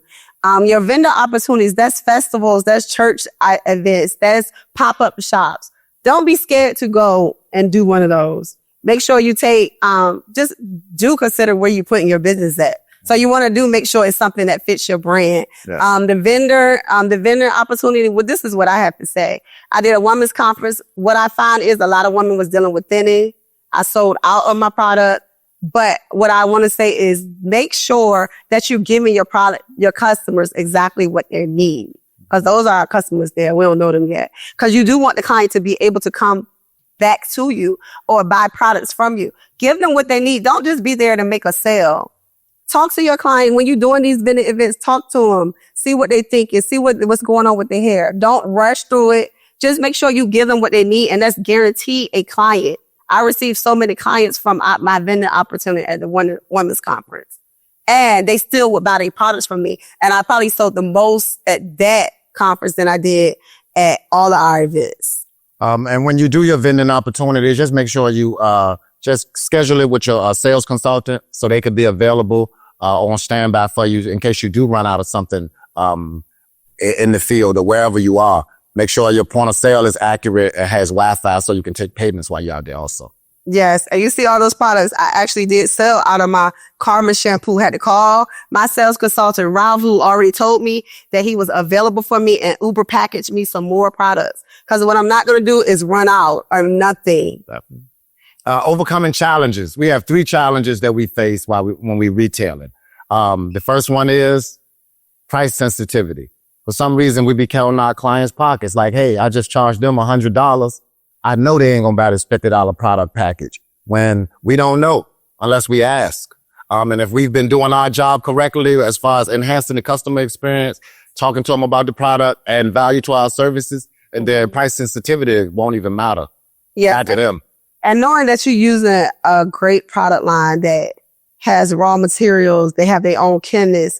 Like, you shouldn't even be doubting yourself when you know that you're using the top of the line products that they can't get from nowhere else. That should not even be a question. The worst feeling is you telling the client the price and they say that's it.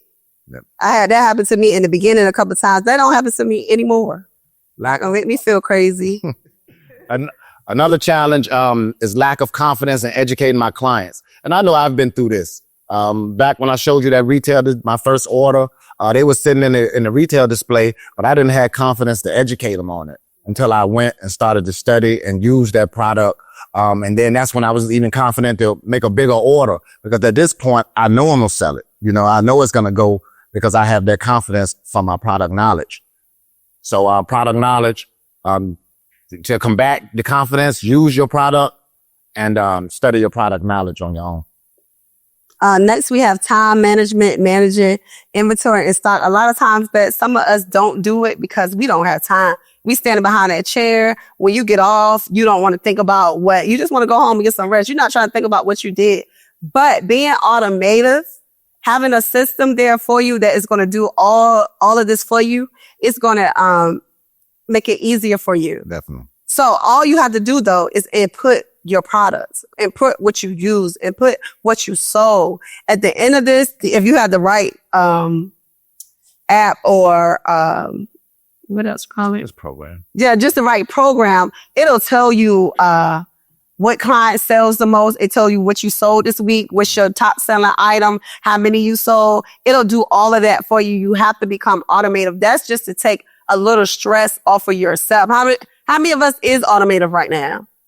Okay. Right. So it take time. I'm just going to tell you, don't give up. Don't get discouraged. Once you get it up and work it, and you will see how easy it is to keep up with your numbers. Yep. Rudy talked a lot about us knowing our numbers. I can sit here and say I made $3,000 this week, but no, it will tell you your exact number. I made $3,587. Yep. And then it'll show you what products you sold. So that's all with automatum, and even with if your scheduling app doesn't do it, Square is a popular one to go and navigate. Look at some YouTube videos, and it'll show you how to do it. Yes. Grow your business retailing. Pretty much to sum up the class. Of course, you've seen where we both started from. I used to be a barber who was like the average barber who just didn't care about anything but sitting behind that chair delivering great haircuts. As you can see, I wanted more out of the profession. So it was a blessing to meet my sales consultant, Ralph. I would have never knew then that I'll be where I'm at now as far as retailing so much, but it's more importantly just impacting my clients, showing them that I care, and knowing they can know that they can trust me to be somebody who will be there for them as far as their hair goes. This is a great company, and I want to say thank you for being salon exclusive, because it gave me a first job, tell you the truth. Yes. I want to say thank you to the company. Okay, yes, hand clap. And to me, I just feel like a happy client equals retention. A happy client equals referrals. A happy client equals more inventory. A happy client equals more sales. I think of my clients one by one and what they cost me for the year. That's why I take so much time with all of the stuff that we show you, because that client is really my income. And that, if you think about it like that, then you'll look at your client so much different. Just know what that client can equal to you for a year. And if you're selling resale, and if she's referring her sister, her brother, or her mom, or her whole family to you. Love a family. And I just take, if you want to retail, I know you're here, so I know you're serious about it. Yeah. Just start. If you haven't started yet, just start somewhere. And don't talk bad about it or like talk down to yourself. Talk only positively when you're speaking about your business and retailing. Now we're going to open the floor for questions. Yes. Hi, thank you. Hello. And that I can give it to them. Okay, that's a good question. So your Thermoseal, you can use that. So it does repel moisture. You can use it for your silk outs or your blowouts, like very lightly. It's important to tell your clients to use it lightly. I don't want to see them digging no finger in nothing and taking and putting all that product on your hair, but you don't need it. You only just need a little bit. Like I said, with the workouts, with the, anybody that's doing a lot of sweating in the middle of the night, I just say take a little bit and just rub it on your hair. And when you tie your hair down with a satin scarf or your satin pillowcase, that's all you have to do. And it'll help repel the moisture. My workout video I did, it really worked. So I worked out, I let my hair cool down, and then I apply a little of the Thermoseal. Then I take my shower, tie my hair up, take my shower, come out, and you will see how the product, just repel the moisture. It sucks some of that wetness out of your hair. So yeah, you can use it. Just tell them to use it lightly, and it repels moisture, and great for silk presses as well. So it's going to help with any humidity as well. It has humidity blockers too. And what's your second part? Well, in regards to silk press, Thermoseal, I know you mentioned another product earlier that you use when you silk pressed it. So my camera, I think that was the Simple recharge. The recharge serum. Okay, so do you use them in conjunction, or do you rather, depending on the client? Yeah. Base client, that client. Yeah. Yes, it is based client by client. So I use my silk recharge spray when I'm doing most of the time my blowouts now, since I love it now. I used to just use my S3 spray, but the silk recharge spray, I use that. The only time I bring Thermoseal in for a blowout is when I know my client is not used to wearing their hair out. So this may be their first blowout. I may use Thermoseal then to help with the humidity. And if I know they're in sports or anything like that. But most of the time it's just usually like one or the other. Only time I do two is when I know they're doing a little bit more. All right. First question is, when it comes to the beard package, are you able to use that daily? We recommend, she want to know, can you use the beard package daily? What we recommend is you shampoo it and condition it like every 3 days. You can use the growth cream, daily, every 3 days for the, natural oil, and you can use the S3 spray daily. All right. Next question. Can you use the styling gel for waves as well? Yes, you can. Yes, you can. We like to use the foams, but if you have a problem, if you have an issue using the foam, you can use the styling gel, but we do recommend the foams first. Okay. I got a couple more questions here for you. What would be the best product to suggest for thinning? Oh, good question. The best product to suggest for thinning, we have our organic complex. We have our new specialty shampoos, our carbon shampoo, our rosemary carbon shampoo, and our sea moss collection is great for thinning. Last question. And the rosemary grow. It's a lot of stuff. Rosemary grow cream, the rosemary serum, organic complex, the rosemary mixed scalp therapy. It's a lot. Yes. Awesome. And I got one more question here for you. Can you use the micro mist hair steamer for facials? No, the way Question. the way that is your hair goes under a cover, so it's gonna be a little hard to to use the micro misstatement. Yeah, I don't even know how you would do that. So we're going to say no. That's it. Any more questions in the audience? Questions? Yes. Oh no, and it's just so simple going to like your local store and just build. Like I'm about to change mine to shelves, so it could just be because now I don't have enough room with the new product. So it's just a nice shelf, visible, so everything is not bundled up and looking messy. That's it. It doesn't have to be expensive, as long as it's clean, fully stocked, and in a visible place. And look nice too. Right. Right. And everybody's going to have, they're going to have space restrictions, and it's going to be difficult to accommodate, everybody based upon their place where they work, their environment and so forth. So, and then that's also space in our warehouse for just housing it. And so we rather make sure that we house it with our inventory of goods as opposed to a shelf, which you all can go out and make sure you do get a nice, attractive shelf based upon the space that you have. Yes. It'd be nice though if they did have it. It'd be great. So then it will come to a point where you ask, do y'all have Relaxo, or let me get some of that sea moss fusion shampoo? No, we don't have it at this current moment, but we have a retail shelf, so I need you to buy first so I can put it back and get some product. So just prioritizing what needs, but it will look good. Well, that's it. Yep. Well, thanks, Lau. Yes, this is the conclusion of our class. It was great being here. Yeah. I just hope that you did learn something about retailing and you'll go back and apply it to your salon, or your barbershop. And, here's our Instagrams. You can tag us. We'll follow you back. And barbers, they're talking about us. It's time to retail. right. Thank y'all for coming. Thank you for coming.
Good morning, everybody. Good day. And thank you for being on the virtual class. I know this is a hybrid class for today. This is the retailing class. And so this is the one that really prepares you for exactly, is this industry for you? But also I want to commend you, first of all, for just being the entrepreneur and being the best version of your entrepreneurship of yourself as possible, because when you're in business, it takes a lot of discipline, commitment, and courage to just be in business as an entrepreneurship. Just be in business. Now, when I sit here and talk about commitment and courage, these are the same characteristics or attributes that you're going to need when starting your business and staying in business as well as retailing. So you will hear us continue to talk about the purpose of being consistent and persistent based upon retailing. I want to, first, when I think about retailing, I know we all think about, when we think about retailing, we all think about chain salons. We think about chain salons and the fact that it is mandatory that you are simply retailing in a chain salon. And we have to figure out how we can just duplicate that particular model and concept and really stay consistent with it. And just you all being here and being on the line, it lets us know one thing, that you are willing to become a student. You're willing to be a student. And in order to be a student, in order to be a teacher, you have to be a great student. And so that's going to be important, because that's what retailing is all about. Being able to teach and educate your clients on the purpose of retailing and maintaining healthy hair. All right.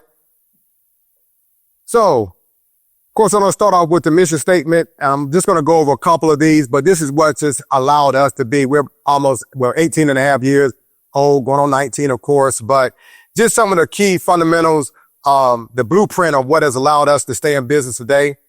I want you guys to comment in the Q&A section. I wanted to be interactive and engaging. So I'm going to ask you a few questions and I want you to comment there. But you can read along, but I'm just going to read the highlighted one: to save, serve, and promote the cosmetology industry by providing education and motivational seminars, keeping the product out of supply stores, thus helping the cosmetology achieve economic success and financial security.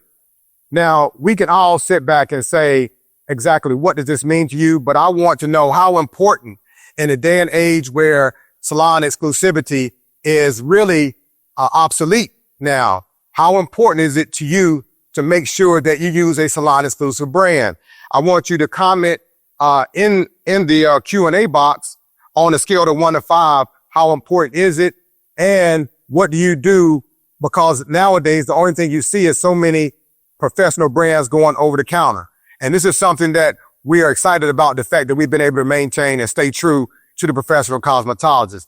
At the same time, though, we want you to be able to take advantage of our concept, which is why we are having this retailing class.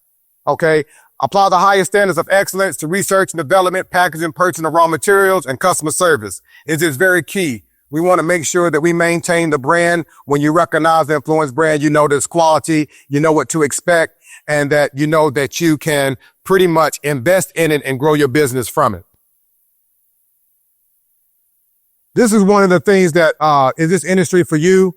This is coming to a crossroad where everybody really has to ask themselves, is cosmetology for me, or really is entrepreneurship for me? Because it's a big difference when you have to sit there and you're collecting a W-2, you're working 9 to 5, and as opposed to you running your own business. So it takes a great deal of organization and discipline when becoming your own entrepreneur. And so you have to sit there and say, okay, do you have the passion for it? Do you have the business skills? You need to be able to market your salon, provide great customer service, and analyze the market. You have to also look at the growth. In business, you have to always be planning for growth, because if you're staying stagnant, the next step is you're going to be rescinding and going out of business. And so that's when you have to constantly be evaluating your business to see exactly what is the next step. Finances. You have to prioritize you're responsible for retirement. Okay. When it comes to finances, you're responsible for allocating your funds and making sure, do I reinvest in this product, but analyzing how beneficial is this journey for me? Where do I need to invest, do my investigation in order to make certain critical decisions? But so we all come to that crossroad, especially going to the new year. And of course, salon owners, the many hats that we all wear in the salon, from marketing, hiring, customer service, daily operations, finances, inventory, and cleaning. You know, the type of business model you choose will determine what your responsibilities are. But they mainly fall all on us as entrepreneurs. And I'll go into more detail, the difference between business owners and entrepreneurs. So when we sit here and we talk about, there's no need in talking about retailing, but if we have to clean up things in order to retail. Am I making sense? And so this is some of the things that, when we sit there and we talk to a lot of cosmetologists, they talk about their different struggles. And it really comes from when the income from services is less than or equal to the cost of doing business. Well, then you sit there and say, what is the cost of doing business?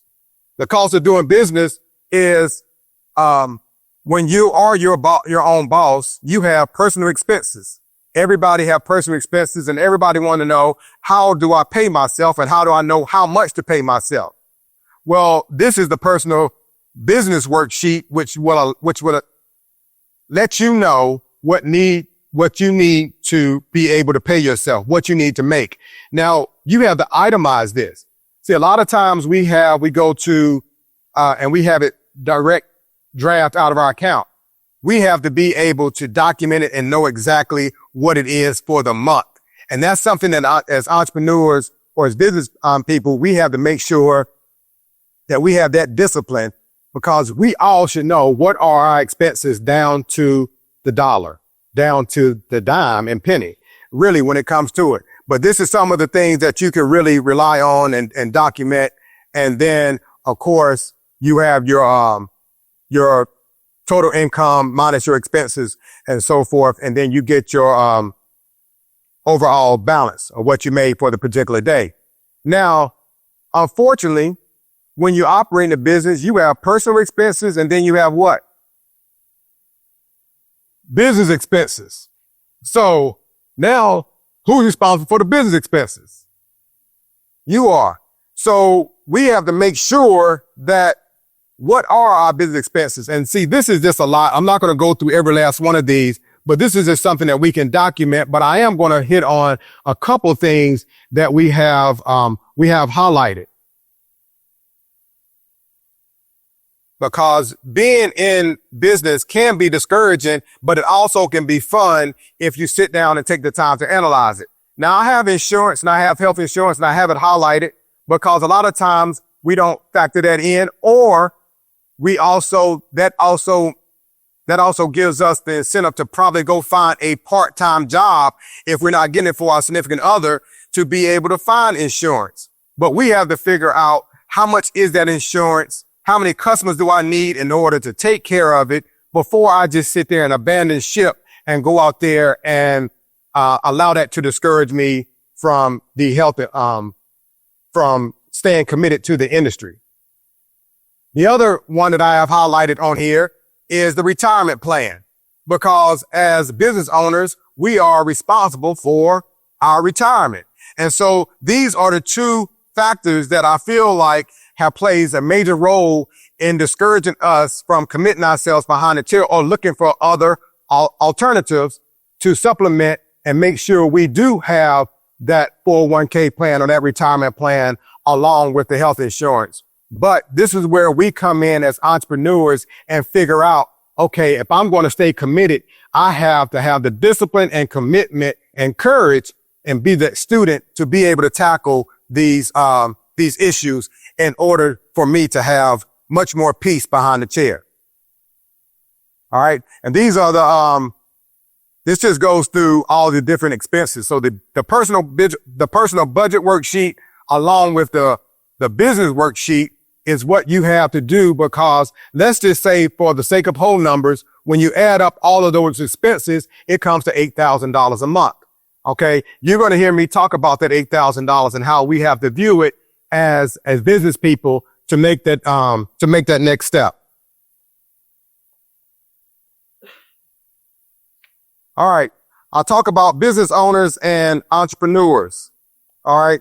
And so when I think about the business owners and entrepreneurs, you'll see that the business owners are less likely to take the risk.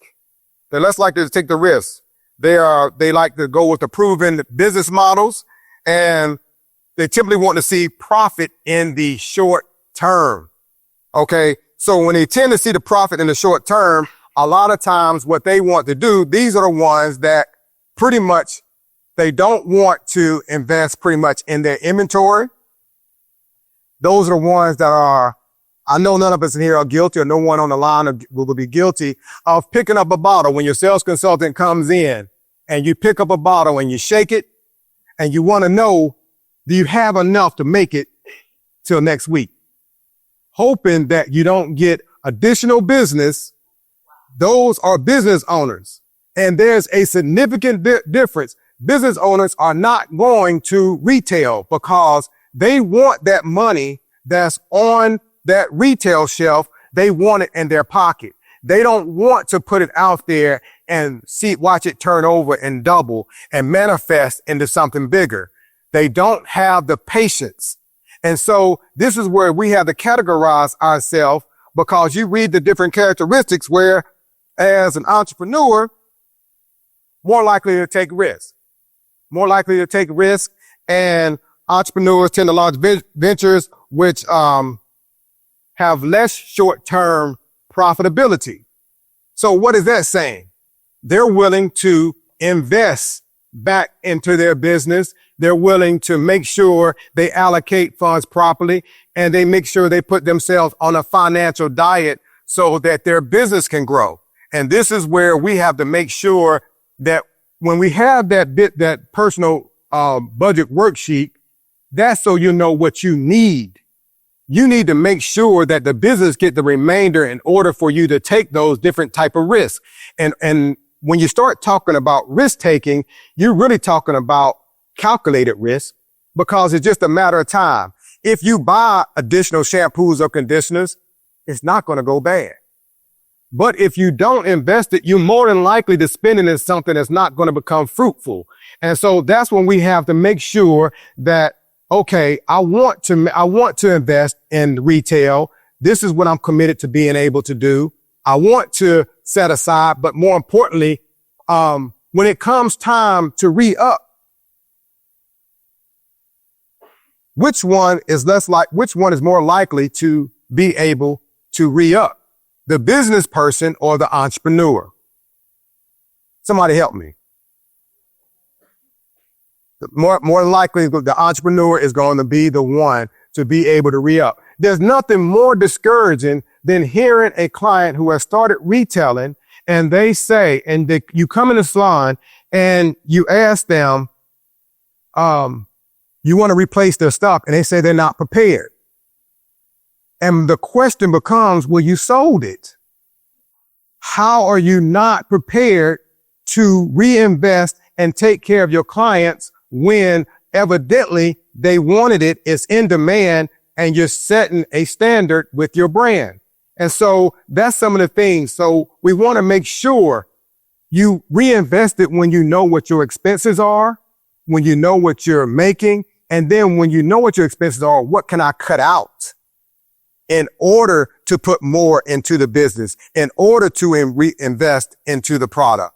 And so those are some of the things we just want to be able to do. And ask yourself, are you that business owner, or are you that the entrepreneur?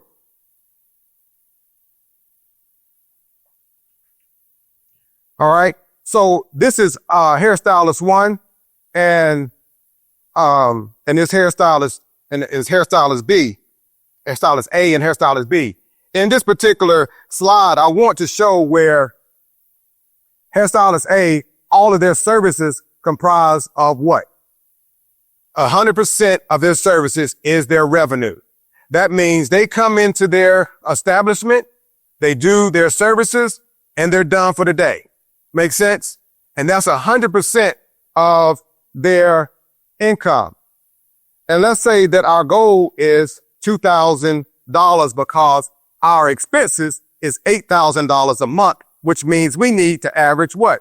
$2,000 a week in order to simply break even. Now, in that break even, I have my compensation, which I'm paying myself because I know what my personal expenses are. Am I making sense? So it's going to be important that $2,000 is my break even point.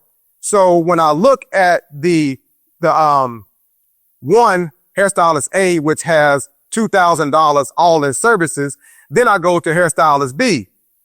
The hairstylist B is the one that has 65% in service, 10% in steamer service, 10% in retail, and 15% in tips. Now, which one between hairstylist A and hairstylist B, I want you all to comment on the line, but which one would you rather be in hairstylist A or hairstylist B? Which one is the entrepreneur and which one is the business person? Stylist B is the entrepreneur. Okay.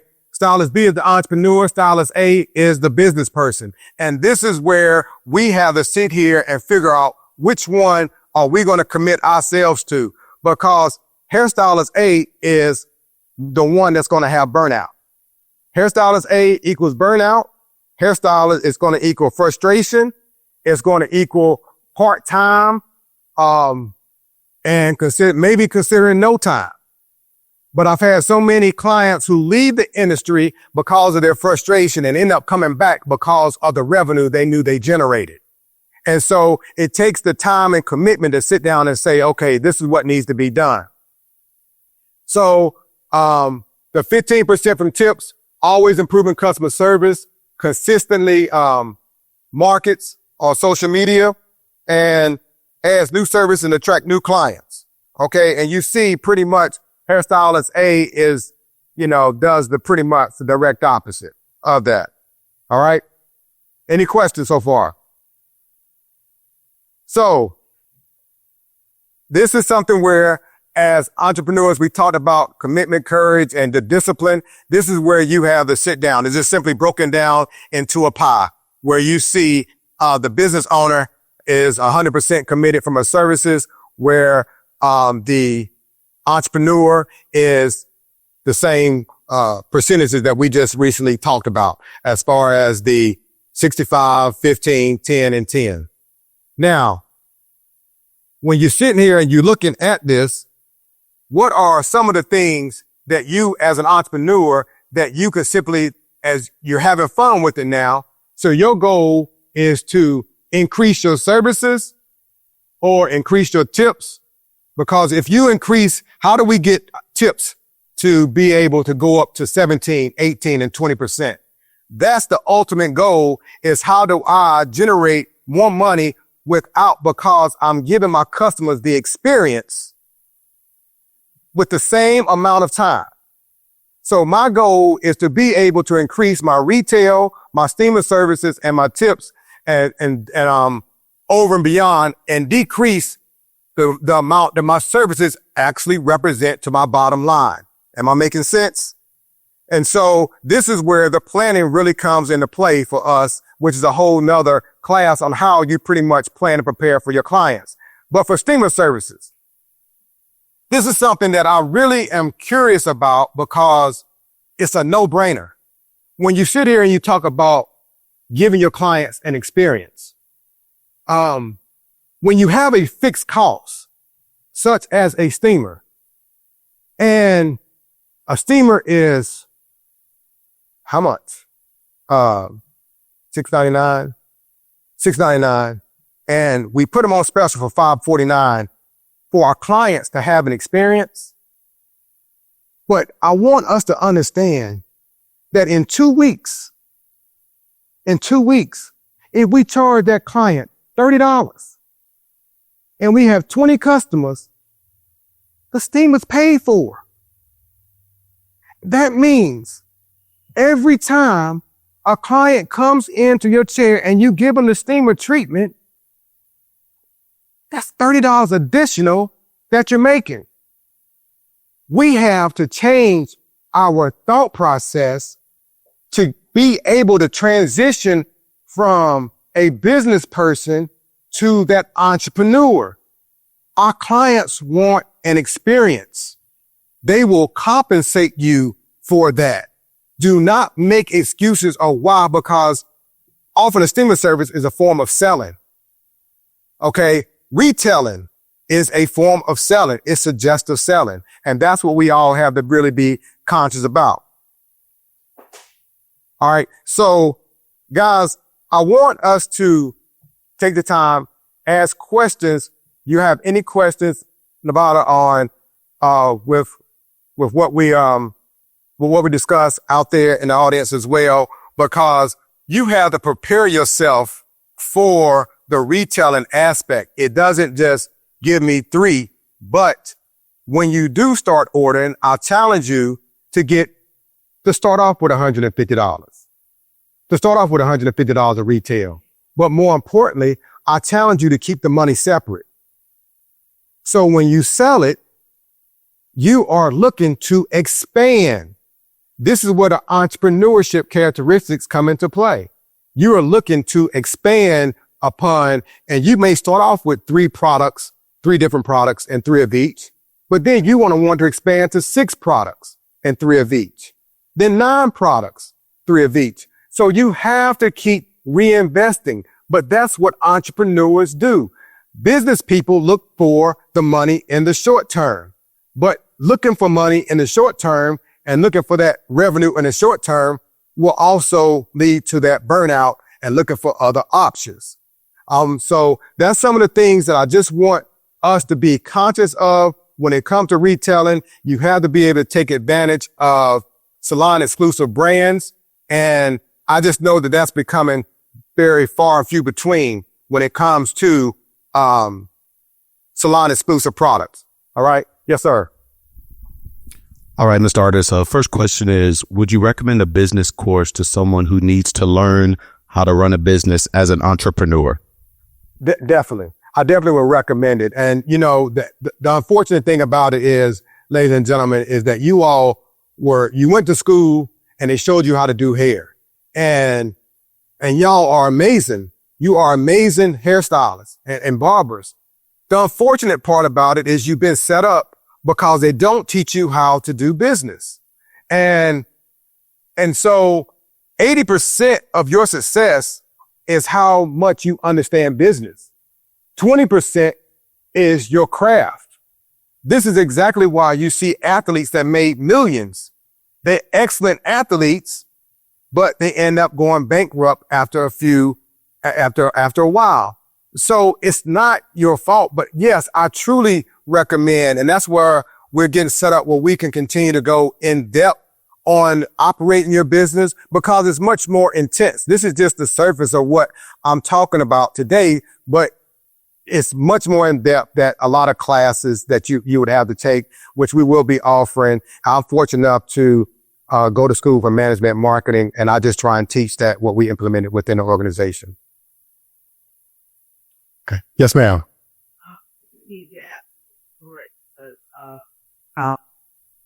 Me and me then in April outside business class at PCC just to see the formation of I guess could more than the digital house you the format, and it was really interesting because even though we've been in the industry over we'll say 30 years, it's things that it's not put out there in the hair, in the cosmetology industry about how you run a business. Yet report how to run a business throughout your career, but it's good to take an outside plan from her and see that's what it did. And it done it all. Anybody had the hater about you be all for it, and yeah, what would you do to move the business forward and everybody had to get up there and do their own, already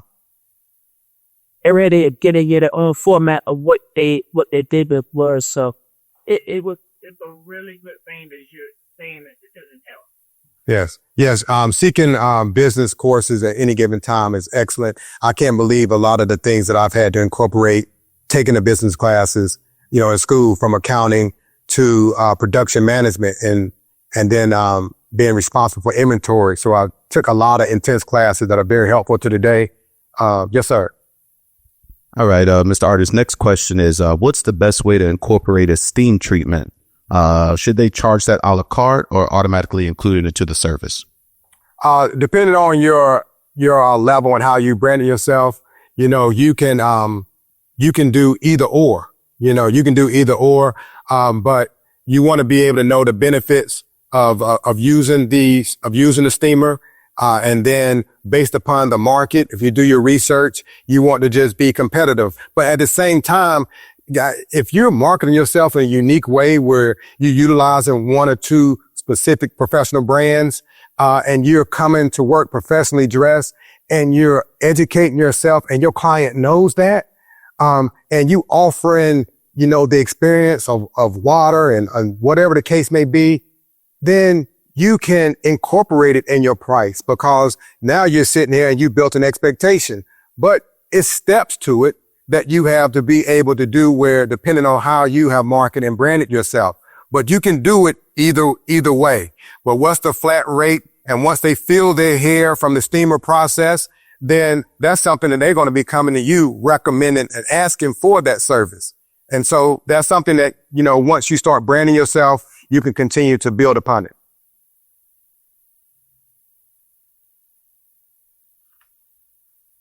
All right. I'm going to leave you with this. We talked about having that $2,000 a week customer, that $2,000 and meeting your goals. And that's simply just breaking down sometimes if you have 30 customers. If you have 30 customers for the week, that's $66 that you need to average per customer. If you have 20 customers per week, how much do you need to average per customer? $100. So in order to prevent getting frustrated at the end of the month, you have to do it week by week and day by day. So if you break it down into $2,000 a month, a week that you need, and then that means that you're working 5 days a week, that means you need $400 per day. This is where the entrepreneur and the business person separates themselves, because they know numbers. The entrepreneur knows numbers and they know how to take the calculated risk. And that's what we have to be able to do, face our fears and really take our business to the next level. But hopefully today we were able to just get some insight and really prepare for retailing. Yes, sir.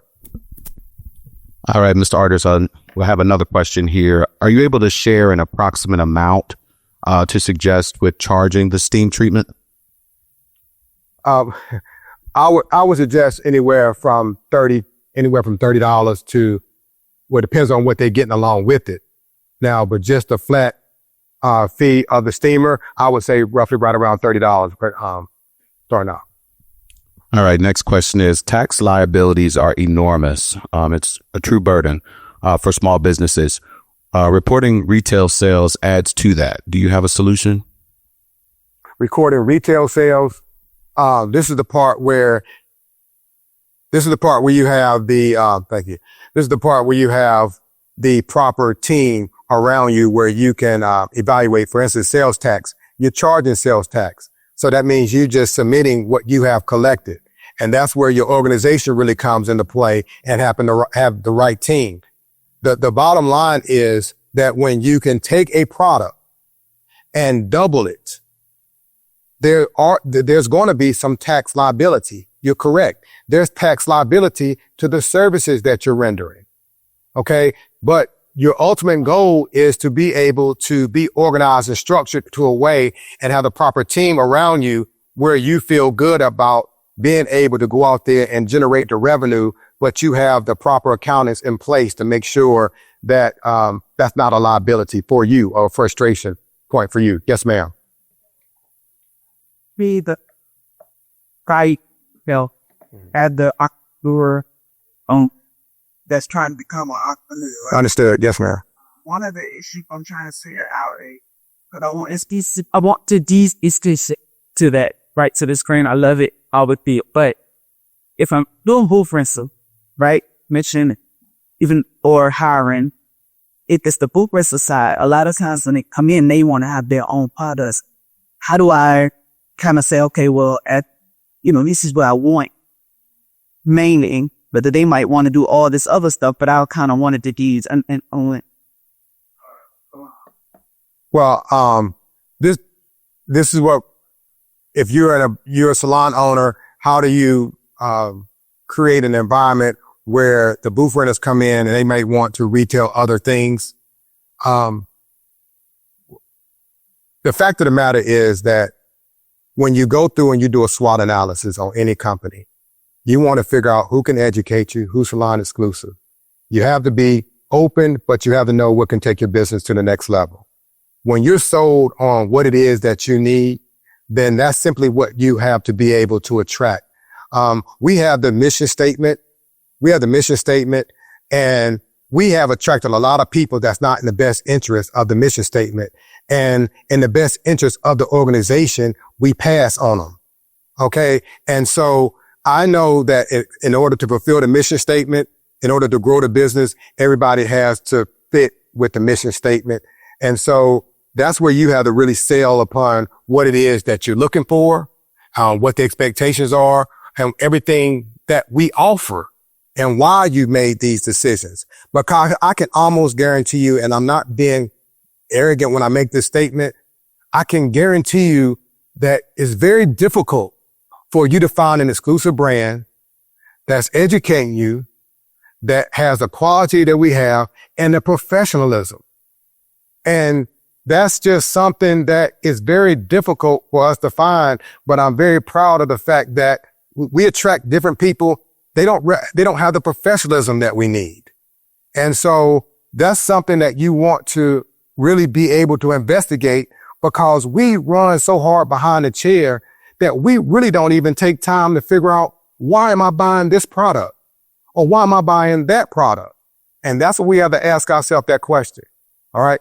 Yes, ma'am. We have one last question, and then we're going to move on to our wonderful presenters. Yes, ma'am.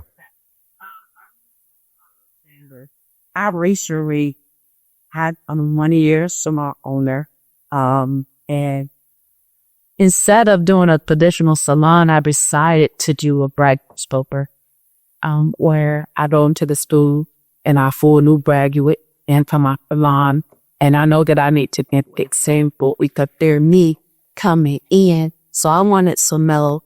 They're not, come on, say they might taking their beauties to the next level, but they haven't generated that this year. So do you have any specific advice for them or not? For the students to take their business to the next level? The students, they really need the proper guidance and mentorship. I can't speak enough on that. And that's the excellent time for them to really get involved in understanding how to do business. I would not recommend someone going right behind the chair and operating a booth, because now they got to allocate all the funds. I would strongly recommend them going somewhere, an establishment where we are, and have to work on commission. But if we're not, but we got to make sure that we're operating our business properly in order to accept individuals to become employees and things of that nature, and how it would be beneficial for a long term. But it's just the counseling and the guidance that they need along the way is going to be extremely critical for you to be able to constantly encourage them, but then offer classes and educate them with different training sessions that you have during your off time, and showing them the benefits, because once you show it to them off the clock, they become more and more committed and encouraged about tackling their and facing their fears also. You're quite welcome. All right. I'll leave you with this today, that I'm very proud of the fact that when I look at the top 5 people or in the area, people ask about the fact that we are on Amazon. And my question in response to that is, yes, we are. And those are we're on Amazon for the individuals who do not retail. And it's unfortunate what they are passing up, but we have to be accessible. But I want you guys to understand this. They're willing to pay more for the product and also pay $10 additional for shipping to get the product. And we don't take the time to see the importance of retailing. Clients send customers down here all the time to buy retail products. I want to give you the top 5 retailers in this area that are in a 10-mile radius right here from the company. 5, $11,042. 4, $23,791. 3, $32,106. 2, $34,979. 1, $42,265. We talk about leaving meat on the bone, and we just throw that phrase out. But there's a lot of meat that we're leaving on the bone because of what we refuse to do and embrace. I guarantee you guys, if you open up and you face your fears and you commit to educating and giving your clients the experience, you will see a very fruitful business in this multi-billion-dollar industry. I will turn it over now to 2 other individuals that represent some of the figures that I just reeled off and can't have better examples. You have a barber and you have a cosmetologist that are committed to retailing, restocking, and refreshing and just building their business off of the brand. Feel free to ask any questions you may have, and I thank you very kindly as I turn it over from Virginia Beach, Virginia. Let's give it up for Mr. Johnnie Bush.